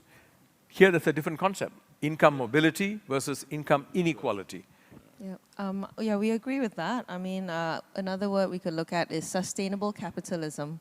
But it's not so much the inequality, but whether the people at the bottom are able to, have their basic needs met without too much anxiety. So when you look at our bottom 20% of households, to first define that poverty level and who needs help, it's not all about handouts. It's about legislation as well, protecting the workers' rights, who can't speak up for themselves. It's about this assurance that if you're there, you will be helped, not if you sign up for the right, package, or if you fill in the right form, that's what we want to see. And on that score, I think your party also talked about dignity. You see, right now, you need to keep applying. Yes. Every few months, I've heard this from people on the ground, that they don't want to go back again, because culturally, you don't want to beg, right? So what you are saying is make it standard. The moment you qualify, we give you That's right. You don't have to come and ask for it. That's right. That's exactly the same as our senior retirement income. See, the idea is it should be automatic. The Silver Support Scheme is actually the only one in Singapore where you don't have to apply for. It's an automatic scheme, see, and it was put in by the senior minister. But, this is the classic neoliberal argument, and we see this played out again and again in the sob stories that we're hearing from the incumbent candidates. You see, that so many of them have come from very poor backgrounds, and I respect them for coming out from these poor backgrounds. But the important thing is not to use this neoliberal argument that I came out from this poor background, therefore everybody else must have the ability to do that. Or the opportunity. Or the opportunity, because a lot of people, I'll be very honest with you. See, a lot of my success is due to luck. I went into my field. My wife and I, we went overseas. Somebody told me it's because you're intelligent. No. You see, I wrote to 50. That's falsehood, no? I wrote to 50 medical schools. She wrote to 20 business schools, and we happened to get 2 that were relatively close to each other. But she had to commute, and eventually I decided to, in my second year, to move over to her school, and so I applied for her school, and I managed to get in. And that school had an interest in this particular kind of infection, and so that's how it happened. So I always tell my students, follow your wife. That's the way to go. Recipe for success. Yes, Aminda. I think Professor Paul has touched on the main point, really, which is that of the neoliberal narrative. This idea, which is used by the PAP to legitimize, to me, I see Singapore as really a modern, it is really Ayn Rand's dream kind of society. Because if you look at Ayn Rand's philosophy of objectivism, largely Singapore is really, the ideal society, which I believe the idea is that, first of all, there must be a level of humility on the state cannot label persons the state cannot come up with this narrative whereby persons who whereby it becomes acceptable to assume that simply because I did not succeed, then I am lazy. So we have to look at a certain level of, I think what Michelle said is very true as well, that we want, because the debate is between equality of ends and equality of means, but we are saying that at least that there is a certain level of equality of ends that must be emphasized. The PAP since 1965, and even in Vivian Bala's recent remarks, in the debate, which Mr. Francis was part of, he made very clear that largely a person's value is still calibrated by what his economic productivity. And therefore, we are saying that, for example, if we look at the concrete point Michelle raised about if we look at, for example, if we accept that there must be a certain level of equality of ends, and we look at persons pushing cardboard, as I saw on the SDA poster, does the level of calibration satisfy what is the level of standard of living that is required to comply with, international human rights protection? Because these are all economic rights that would be compromised, like the right to water. Okay, get your point, Charles. Okay, Haminda. Just a quick point on this. I think if our research was correct, there are over 100,000 disadvantaged families, Singaporeans, that are still stuck in this vicious cycle of poverty and struggle. Currently in Singapore. Now that's a very huge number for a first world country. So this topic about social inequality and income inequality, I think, has to be put into perspective, because the way we are looking at it, even a fraction of our government's annual net returns on investments, I believe if we put it back into helping these disadvantaged families, it will go a long way. And on the part of SDA, we are actually strongly proposing in our manifesto to put aside at least 1% up to 5% of annual returns. And to give you numbers, that last year was $17 billion. This year was projected to go up to 18.6 billion. So think about even a small fraction. Because I worked and I stayed in Thailand for a long time. And I'll tell you, in those countries, and take even South Korea as an example, both of these countries, if I'm not mistaken, their national budget spending on education, health, and social goes up to 50%. But in Singapore, we are not even touching 40. We are currently at about 39%. And 100,000 disadvantaged families in such a prosperous first world country, I think it's a very shameful thing. We need a compassionate community, the rest of us. We owe it to them to take care of them. This is my, So I'd like to now quickly go on to another question. And could we please keep the answers shorter so that we can have more questions, right? This question, Paul, is for you. It's from Mano Sabnani. I would like to ask SDP's Paul Tambaya for his response on the population issue. The 4 yes and 1 no manifesto, with the no referring to the population target. Yeah, well, I think I kind of addressed that earlier. I don't know whether Mano missed the first part about it. But to reiterate the point, see, we didn't come up with the 10 million figure. The 10 million figure obviously came up from Mr. Liu Tai Ke, who is a very senior and respected individual in the establishment. And that figure was cited, was reported to be cited by the Straits Times. Now we discover from the transcript it was not actually cited by DPM Heng at all during that conversation in NTU. But subsequently, the figure was discussed. I think Ravi Philemon from Red Dot United asked the HDB CEO about that figure, because she had given a population density which seemed to suggest a 10 million. And then later on, there was talk about the underground, the URA, exactly. Yeah. So this number of 10 million has been talked about for a long time. And there's been word on the ground, there's been this fear about the 10 million. So all Sun Chuan did was just to say, okay, is it real or is it not real?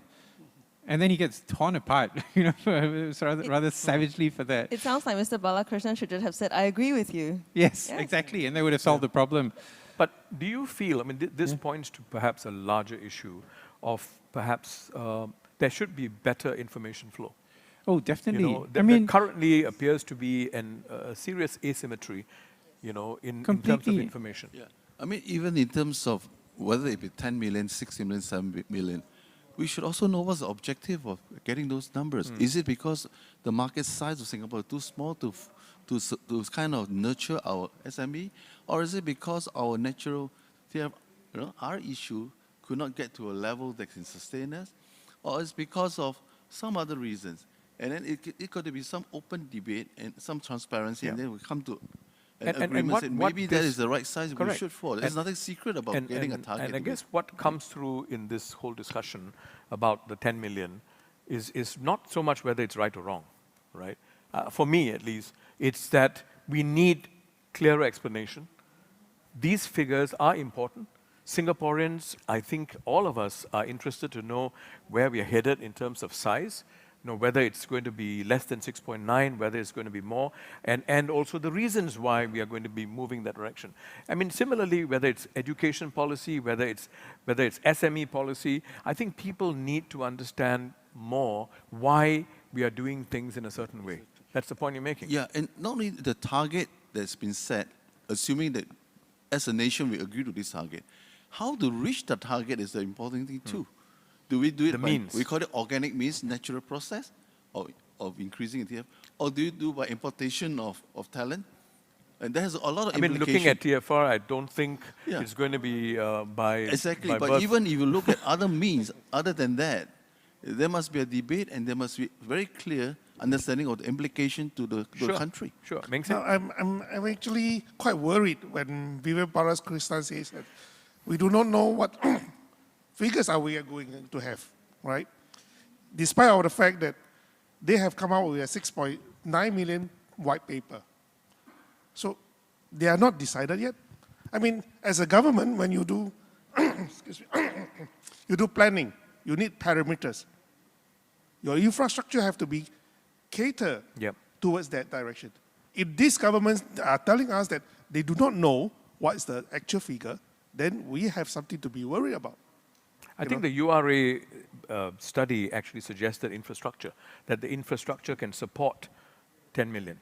That's what it said, the infrastructure. Next question from Wilson Lu.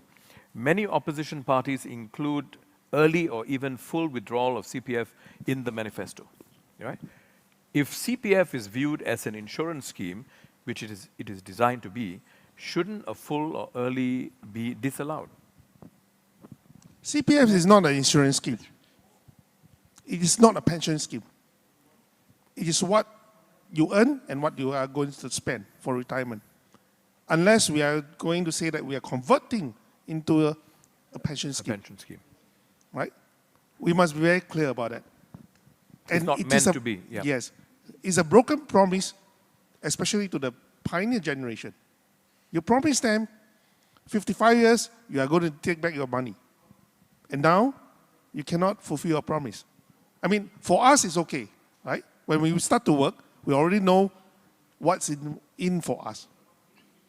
But you are doing something that broke the promise and the confidence of the elderly. And in fact, my contesting McPherson constituency have lots of this pioneer generation, and they are very fed up. Why are we suffering because of this broken promise? In your you also talked about in McPherson, where you are contesting, that many of them are also going to lose out in terms of HDB. Yes, Right? correct. Would you want to elaborate on that? And what's your recommendation? My recommendation: there's no easier way out of this situation. The only way you can do it is to redevelop SURS, because the concrete cannot last 99 years. Yeah. That's a fact, right? But PAP government is saying that, we are doing selective verse or SURS. It is not going to work. They built 300,000 flats within 10 years. And it means that when the time comes, you are going to tear down, you are going to force 300,000 flats tenants out of their place. How are we going to house them? So one way of doing it is to redevelop the place, increase the plot ratio, and for the elderly who cannot afford to buy a second flat, let them have free rent to the new flats, studio apartment, until they pass away. Then the government will take it back. That is the only solution that we can think of. Okay, Harminder?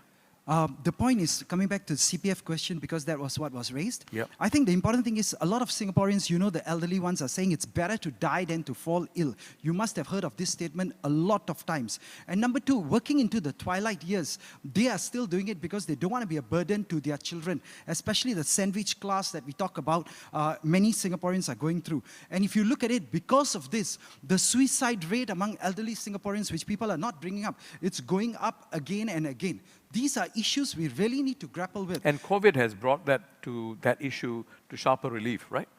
That there's a lot of comorbidity. That means a lot of other, when you're older, you have other issues. Yes. You know, when you're at home, stuck at home, they've developed, a lot of elderly people have developed these issues. You are so right. actually the elderly issues, the mental, emotional, physical issues have been brought to sharper relief. So if I could just say about the CPF, coming back to it, you were right about the COVID-19 and what we have seen. But I think what SDA is proposing is to have a very balanced thing to say that a component be reserved for MediSave and MediShield Life. So it can take care of the elderly needs as they grow older. But we are still going to push that at 62. I know the promise was at 55 that it will be returned in full. But now it has gone to 58, 60, 62. And before they raise it to even 65 or 70 or work till you die kind of thing, no, mate, I think this is the dignity we have to give to the pioneer Merdeka generations. And let's not forget, one day you and I are also going to grow old. What kind of elderly age I have are no we? intention of growing old. Oh, you're not? I am. Gracefully. If I could Yes, say please, something, Michelle. I think a lot of it you have to understand is what is the political intention, right? So, for example, when you look at CPF, you know, what is the intention there that people can't take out their money when it was promised to them? At least have that option to do so, right? So it stays inside, and then more and more is eaten up in the health insurance premiums, right? And what that means is that when they go out and they get ill, you know what the hospital systems are like. I don't know if this is true, Paul. Maybe you can help me out. But I've heard quite a few stories of people who say they went into a hospital for a procedure, and they were told you can claim it for insurance if you stay overnight. And so even though they didn't need to stay overnight, they ended up staying overnight and incurred more cost. And so the healthcare cost goes up, the premium goes up, and who pays for that? We do, out of our CPF scheme. So actually what we're asking for is that the government takes over this health insurance, because when the government is the one paying the premiums, they will then be incentivized to manage the healthcare costs. Right now, they own SingHealth. So when the hospitals get paid for extra days stayed in, they benefit. So same as for the workers that they bring in, right? The population growth is that really for Singapore's benefit. But at the same time, they are collecting levies for the workers that come in. Every worker contributes hundreds in levies. So then how do you then differentiate? Is it really good for the good of the country, or is it because of the dollar amounts that they mean? So, Michelle, there's a question actually for you, not related to what you just said, from Edward Tay. It says, Michelle, scholarships are not bursaries. Intended to identify the top students to be recruited into the civil service. Giving the scholarship to a student only because he's poor defeats that. What's your response? A quick one. A quick one. Okay, well, I mean, I think I've been biased. I mean, I myself never applied for a scholarship. I had friends who applied for scholarships and did not. They applied for it due to the prestige. Subsequently, they decided they didn't want to take up the jobs. They paid it off, meant nothing to them. So I think this is not right. I mean, if these students are good, they can afford it, they come back, they'll still get the good jobs. But that money should go to children who wouldn't have been able to study in those schools without the money. Okay. I'm going to chip in. Yes. I totally agree. Scholarships are different from bursaries. And in fact, scholarships in Singapore are actually bursaries disguised as scholarships. In Oxford and Cambridge, they have exhibition awards, which are £50 or £100. Well, that was when I was doing the Oxford exams, which I didn't make it, though. But, I was told I was very close to an exhibition. I said, wow, what would that have given me? £50. Okay, big deal, But so with the prestige, it comes with a low dollar amount. But you get the huge prestige that goes with it. That's if you need the money, then you get a scholarship. Okay. One question for all of you from here, from Wilson Lu. If there is so much commonality between the opposition parties, obviously the commonality is coming through, right? Why are there 9 opposition parties, actually there are 11, contesting instead of consolidating them? Quick I'm gonna comment start. from each I'm one gonna of you. start. Yes. There's so much collegiality here because of Viswa, who is our host. Okay, he's such a charming guy that we can't disagree. He's asking the right questions. We can't disagree with each other. Okay. But we are on a spectrum. Okay, so otherwise you guys are fighting all the time. Okay, That's okay. not true, that's not true. Let me go to another question which I've been waiting to ask. No, but just before you go to Yes. the other question, Quick sorry, one, I quick think being the only alliance in Singapore, the Singapore Democratic Alliance, I'm going to say, look back to why Mr. Chiam See Tong and his friends set it up. Originally was to have a two-party system debate in Singapore. So I'm going to say, sir, if you say that most of us are speaking and singing the same song, maybe in a little different tune, maybe it's time for us to also, yes, invite each other to come and have more dialogues, even after these elections. And one of these days, maybe even in the next election, have 93 people under the Singapore Democratic Alliance, with all parties fighting against the 93 of them from PAP. No, And I will make actually, this. the alliance should include the PAP. Oh yes, maybe the alliance, we will look forward to So that. the whole thing is one alliance. This is Wonderful. Hobson choice, Hobson no choice. No, wonderful. Thank you. Which is correct, because each and every one of us Singaporeans today are very talented. We need your talents, your ideas, your time, your effort, your energies, and everyone should come forward, because as a team, we will achieve much more for our little country and make it much better. On SDA's behalf, I invite you all to come forward. Thank you. Okay, now I'd like to make an announcement. We are almost at 9 o'clock. If it's okay with all of you, I'd like to extend the discussion by 15 minutes. All right. Thank you. No Okay. problem. Sure, sure. You got it? Yeah. Okay, so 15 minutes and then we wrap, because I think there are a couple of other questions we want. Okay, I've got a yes. Sorry, please. could I Yes. just say, so I mentioned something about the identity of different parties, right, in Singapore. And so I think there is different distinct identities that the parties want to make.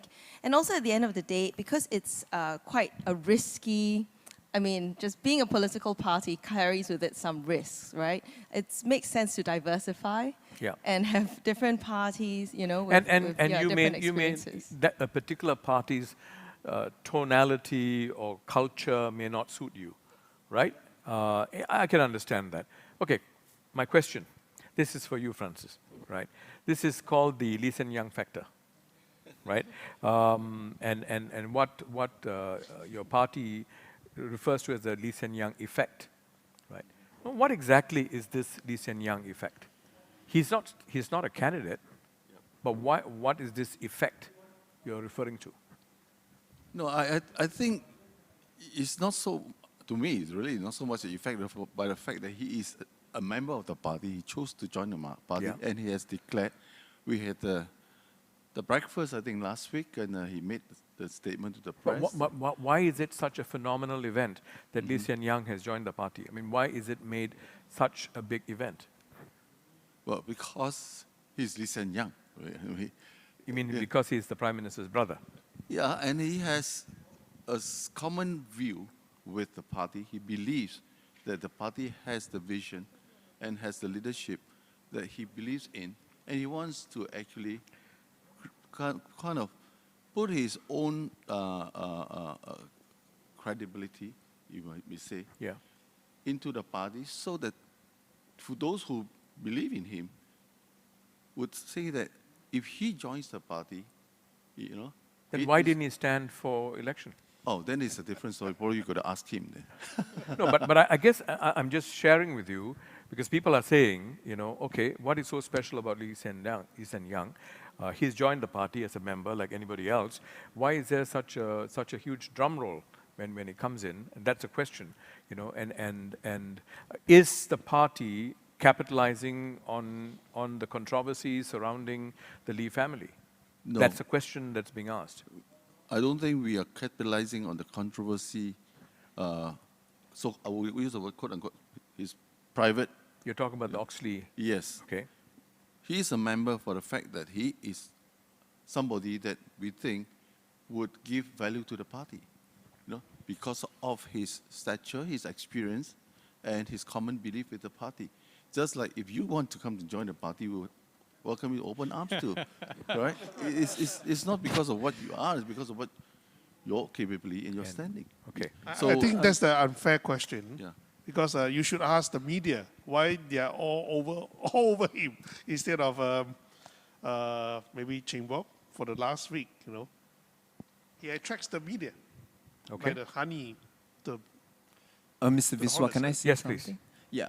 I think that, you know, the significance of Mr. Lee Hsien Yang is that he signifies the emergence of a third group of Singaporeans who feel that the PAP has lost its way. So my point is really that the emergence of a group of Singaporeans who feel the PAP has lost its way is not mutually exclusive with a group of Singaporeans that feel that the PAP has never known its way. So if we signify, you know, on the other end, if these two groups exist in Singapore, it is logical that, you know, that both groups agree that the current PAP as it is is not the kind of leadership we want to see. So I think statistically, I mean, if there is an additional group that feels that, because I use this quote lost its way because I noted the PSP's leadership frequently use these words verbatim. So if they feel that the PAP has lost its way and want to go back to the previous generation's leadership, then of course they are entitled to hold such a view in a society that affirms the right of everyone to be part of a political party. Okay. I don't think his parentage should in any way stop him, you know. Okay, fair. All right, so we are going to wrap. We've got 15 minutes or less than 15 minutes. So I'd like to invite each one of you to make your closing statement, but this is my question for your closing statement. Lee Hsien Yang actually said that this is a watershed election. He referred. Now, my question to you is it a watershed election for you, your party? And if so, what is it? Why is it a watershed election? And can you cite one key recommendation that your party is making that will give you the opportunity to reap the rewards of a watershed election? Okay? Can I start? Yes, please, Paul. Yeah. No, I totally agree. I just did the broadcast, you know, and I Party couldn't political watch it broadcast. because of you. Okay. Blame me. Yeah. Yeah. But anyway, I got friends who've sent me the clip. But I think it is a watershed election primarily because, as I mentioned earlier, all the odds are stacked in favor of the incumbent, and now you've got this COVID factor. The election that comes to mind is 2001, when the opposition was almost completely wiped out. It was called straight after 9/11. And again, you know, this Chan Chun Sing is not the first PAP leader to try and play the same trick twice. So it is a watershed election because it could represent the complete elimination of the elected opposition in Singapore. And I think, you know, it's that kind of scenario that we're looking at, that we're really hoping that the people of Singapore will not be intimidated. See, they will not be driven to this flight to safety kind of thinking. Is there one core recommendation you'd like to make that would make this tip in your favor? Yeah, it's really hard. You know, it's like you're pushing a boulder, a Sisyphean sort of boulder up on a hill. And what I would say is that, you know, to the people, okay, it is a terrible time. You know, there's so much uncertainty, there's so much fear, but the PAP doesn't have all the answers.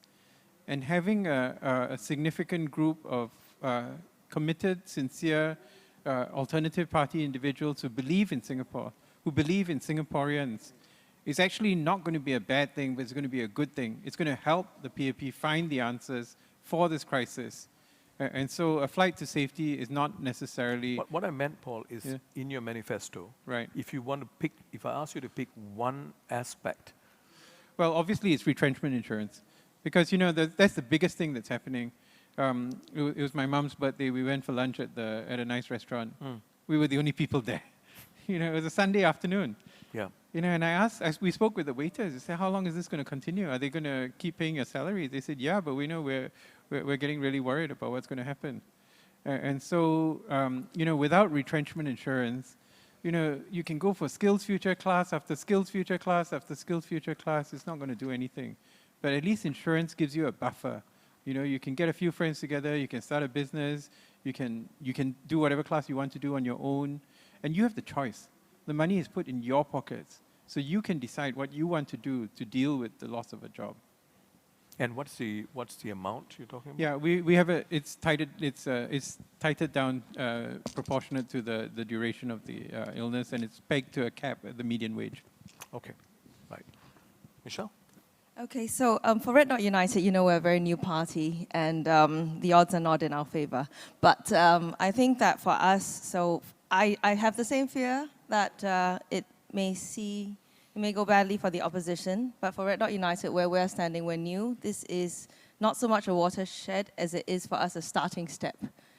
We've set our sights sort of further down the road, and we, you know, have a lot that we're looking forward to do inside or outside of Parliament. So that's what it's like for us as the smallest and newest party. Yeah, as the newest party, maybe not smallest even. Huh? So anyway, for what I'd like to take from our manifesto is that the best way to predict the future is to try and create it. So really sort of, is there a real sense that we're building a new future for ourselves rather than just throwing money to alleviate the suffering? You know, what steps are we taking to really re-look at things such as our education system, such as, you know, the way that our governance works. What are we doing to create this, use this opportunity to create the right way? And I want to just tell the people that your vote is so important because, you know, win or lose, every vote is going to move that percentage to send a strong message and a strong signal to the PAP. Thank you, Michelle. Francis? I certainly agree that this is a watershed election. And from the viewpoint of telling our voters, this is the time to make bold decisions. Although we are in the COVID crisis, you hear from all of us, one thing in common that I think all opposition parties come from a common point of wanting to do good for the country. The common objective is to better Singapore and to help to overcome this crisis. And the second point really is that no one party has monopoly over talent and ideas. We got talent and ideas outside the ruling party, and it would do good for Singapore to be able to marshal this and work together in collaboration to find solutions and help. All the more you need it now than before. Okay? The second point really to make is for the short and the long term. Connected to our manifesto, for the short term, jobs, PMET jobs. You have a dichotomy in jobs by foreigners, and you've got a problem with our locals being out of job. So you've got to make sure that is taken care of. That is a priority to be taken care of. Secondly is SME as the engine for growth. If we believe in our SME that hires 70% of the workforce, you have to make them the backbone of our economy and make sure that we really design an ecosystem to make sure they survive. Today they are in ICU. In Paul will probably know me better. They are not getting out of ICU yet. But even after when they get out of ICU, it's not about going home. They got to stay in hospital to nurse them back and then later on get them back to health. Right. Now, we have not really heard a lot about how the government is going to do the next two steps. Aside from skill training, this and that, it's going to last them 6 months. Beyond that, we got to start working and think of the strategy right now. Does PSP have a recommendation? We say that there are two things you need to do. One is that, remember there is this external wing thing? Right. We have been not very successful in establishing an external wing. Other countries has been. You look at small countries that is actually powered by SMEs, they've been very successful because of the ingenuity and entrepreneurship of them. So we need to not just throw money, look at the R&D that the investment we put in. Can we leverage all this R&D results, whether it be AI, robotics, or Internet of Things, get them into beyond just being a so-called productivity tool, digitization, but leverage it for the local entrepreneurs, help them to actually use them to develop and give them the opportunity to even set the wings overseas so that you have the making of a future Google, Amazon, or Alibaba, or whatever you can think of that. Okay. Right? So that, from PSP viewpoint, we have to start to think about the details of doing that. We don't have the answers either altogether. But I think collectively, we can think of ingenious ideas to get it done. But the point is, we need to tackle this. And in the meantime, the big boys do not compete with the smaller boys. Give them a chance to survive. Right. You know, in government contract, for instance, you don't just go for lowest quote, but the big guys will always win. Give them a chance so they can be nurtured. You know, it's not unfair advantage, but you could give them an opportunity. So you help them, jobs remain. But some jobs will be lost. And I allude to the fact that more jobs will be lost because the work at home thing will happen now, overseas competing with us. So we got to start thinking about how do we tackle this at the same time. Okay, so we need to move. Thanks, Francis. Charles. Okay, on behalf of the Reform Party, I will agree firmly with what Professor Paul, Michelle, and Francis have said, that it is a watershed election. The first message I have is, in my closing statement, is to urge all members of all electors to vote for each and every single opposition party in Singapore, because this political fragmentation is in the interest of Singaporeans. The authoritarian government cannot be allowed to continue to have to claim that it has a monopoly of ideas. And in the sense that, returning to the point that we began the entire discussion on, in terms of the monopoly of fear, I think the point I was trying to make earlier is that fear is still used to create, fear is still used to control the people, but in many different iterations. So it could be a fear of, being locked up, getting into trouble with the law that is used by the PAP to, legalize what I term means of legal oppression. But it could also be a fear of missing out on opportunities. And at the end of the day, I'm going to call upon all electors to, whether or not you agree with the brand of radical opposition, that you need to vote for Red Dot United, you need to vote for the Workers' Party, you need to vote for the Singapore Democratic Party, you need to vote for the Singapore Democratic Alliance, you need to vote for the People's Power Party, you need to vote for each and every single opposition party if you truly believe in the notion of democratic accountability. I will call upon each and every elector to note that this is a logical conclusion of the premise that, the PAP's monopoly, as Francis has said, that because at the end of the day, let's take a hard look at the persons in the other room. All three of them, my take is that what differentiates yourselves from an electable from the PAP? Why does the PAP claim, for example, let's say Mr. Francis, from what I've read on the internet about him, he is a 70-year-old former colonel with private sector experience as well. And the mere fact that he is coming at his senior age to come back into the political arena to serve should be highly indicative of the fact that he really has a heart to serve. And so I don't see why, based on his political affiliation alone, I want to call upon the PAP to justify why should he be excluded. Why is it that Professor Paul, due to his own, why we must have political fragmentation? That is my message on behalf of the Reform Party. And without political fragmentation, we will see that the culture of fear will persist. Whether it is fear of losing out on benefits or, that is all really. Yeah. All right, thank you. Haminda? Okay, thank you for giving us the support and asking for everyone to vote for all of us alternative parties. Because I think we bring in different ideas, we bring in different proposals. And your question earlier was, what specific things would each of you bring to the table? Can I just share with you 2 or 3 important ones? Yes. The number one thing that we want to push for is to address the burden of the high cost of living by reducing GST and cutting the spending on extravagant projects that are going on. I know none of us heard about this earlier in today's discussion, but the SDA is pushing that the GST be reduced on especially the basic items like food, basic things like common household products and other essentials down to 3%. And slowly we want to use a progressive model where luxury items will be taxed at even up to 15%. This is something So this important. 3% is permanent or for this period? No, we hope if it serves us well, as even in the short term, maybe we should look at having this as a progressive model for a long term too.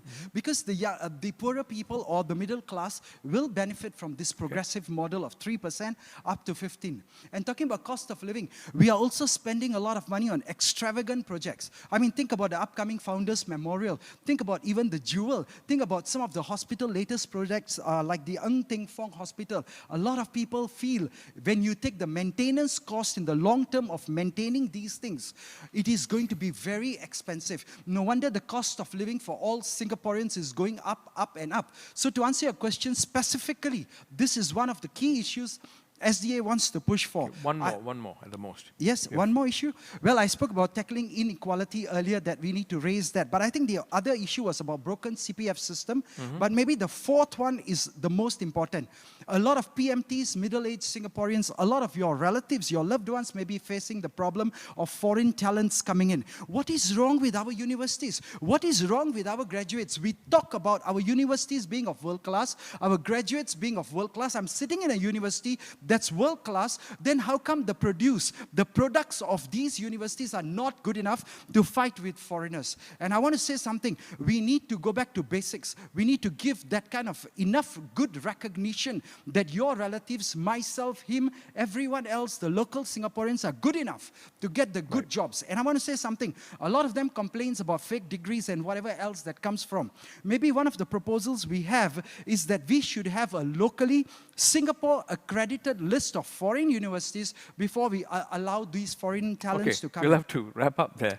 Okay, the wrap-up is very simple. My dear friends, the insanity definition you must have heard, to expect to do the same things and expect different results. In the post-COVID-19 situation, we cannot be the same people we have been all this while. It is time you improve the plight of all Singaporeans by getting good leaders from alternative parties to come in. It is time you get in people who will listen, who will involve you in decision-making, and most importantly, a time when we need to question the incumbent. And I promise you this, you vote us in, especially residents in Pasir Ris Punggol, because it's really watershed. It's a three-way fight. We are the only GRC with a three-way competition, and we need your support. You gave us 35.7 in the last 2011 and 2015. We were the third best in the national average after PAP and WP. Okay. We need you. Thank you for your work. Thank you.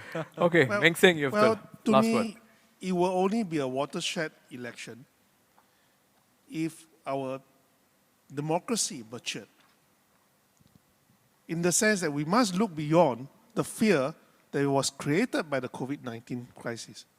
We must actually look into, from the experience of this crisis, that PAP doesn't have all the answers or all the talents. That's number one. All opposition parties are not anti-PAP. We are not even so-called bad for Singapore. We work towards getting the best benefits for Singaporeans. People have to understand that. And the third thing is, people have to realize, without a strong and united parliament, strong means a diversity of MPs from different parties with different views, debating rigorously, robust debates about policies which actually benefits the country. And united in aim to bring the best interests of the citizens into the policy perspective. It is only when we realize that and we overcome the emotional fear with this rationalized realization for the good of a strong united parliament, then this will be called a watershed election. It is not about who wins big and who loses more. It's about how Singapore will win in this election by building the infrastructure for good governance. Right. Thank you. Thank you, lady and gentlemen, for me, I've benefited tremendously from this discussion. But I'll tell you, my take on this is very simple. Elections, which happens once every 4 or 5 years, is not just about winning or losing. For me, this election, more than a watershed, is about the signal that we're sending to the younger generation of Singaporeans. Are we just going through the motions? Or are we creating sufficient awareness, regardless of whether you win or lose? Are we creating sufficient awareness and hopefully an awakening. Because without that awakening, I don't think Singapore is going to make it. And I've benefited. And I believe I've awakened. Thank you very much. Thank you. Thank you. Thank you. Thank you.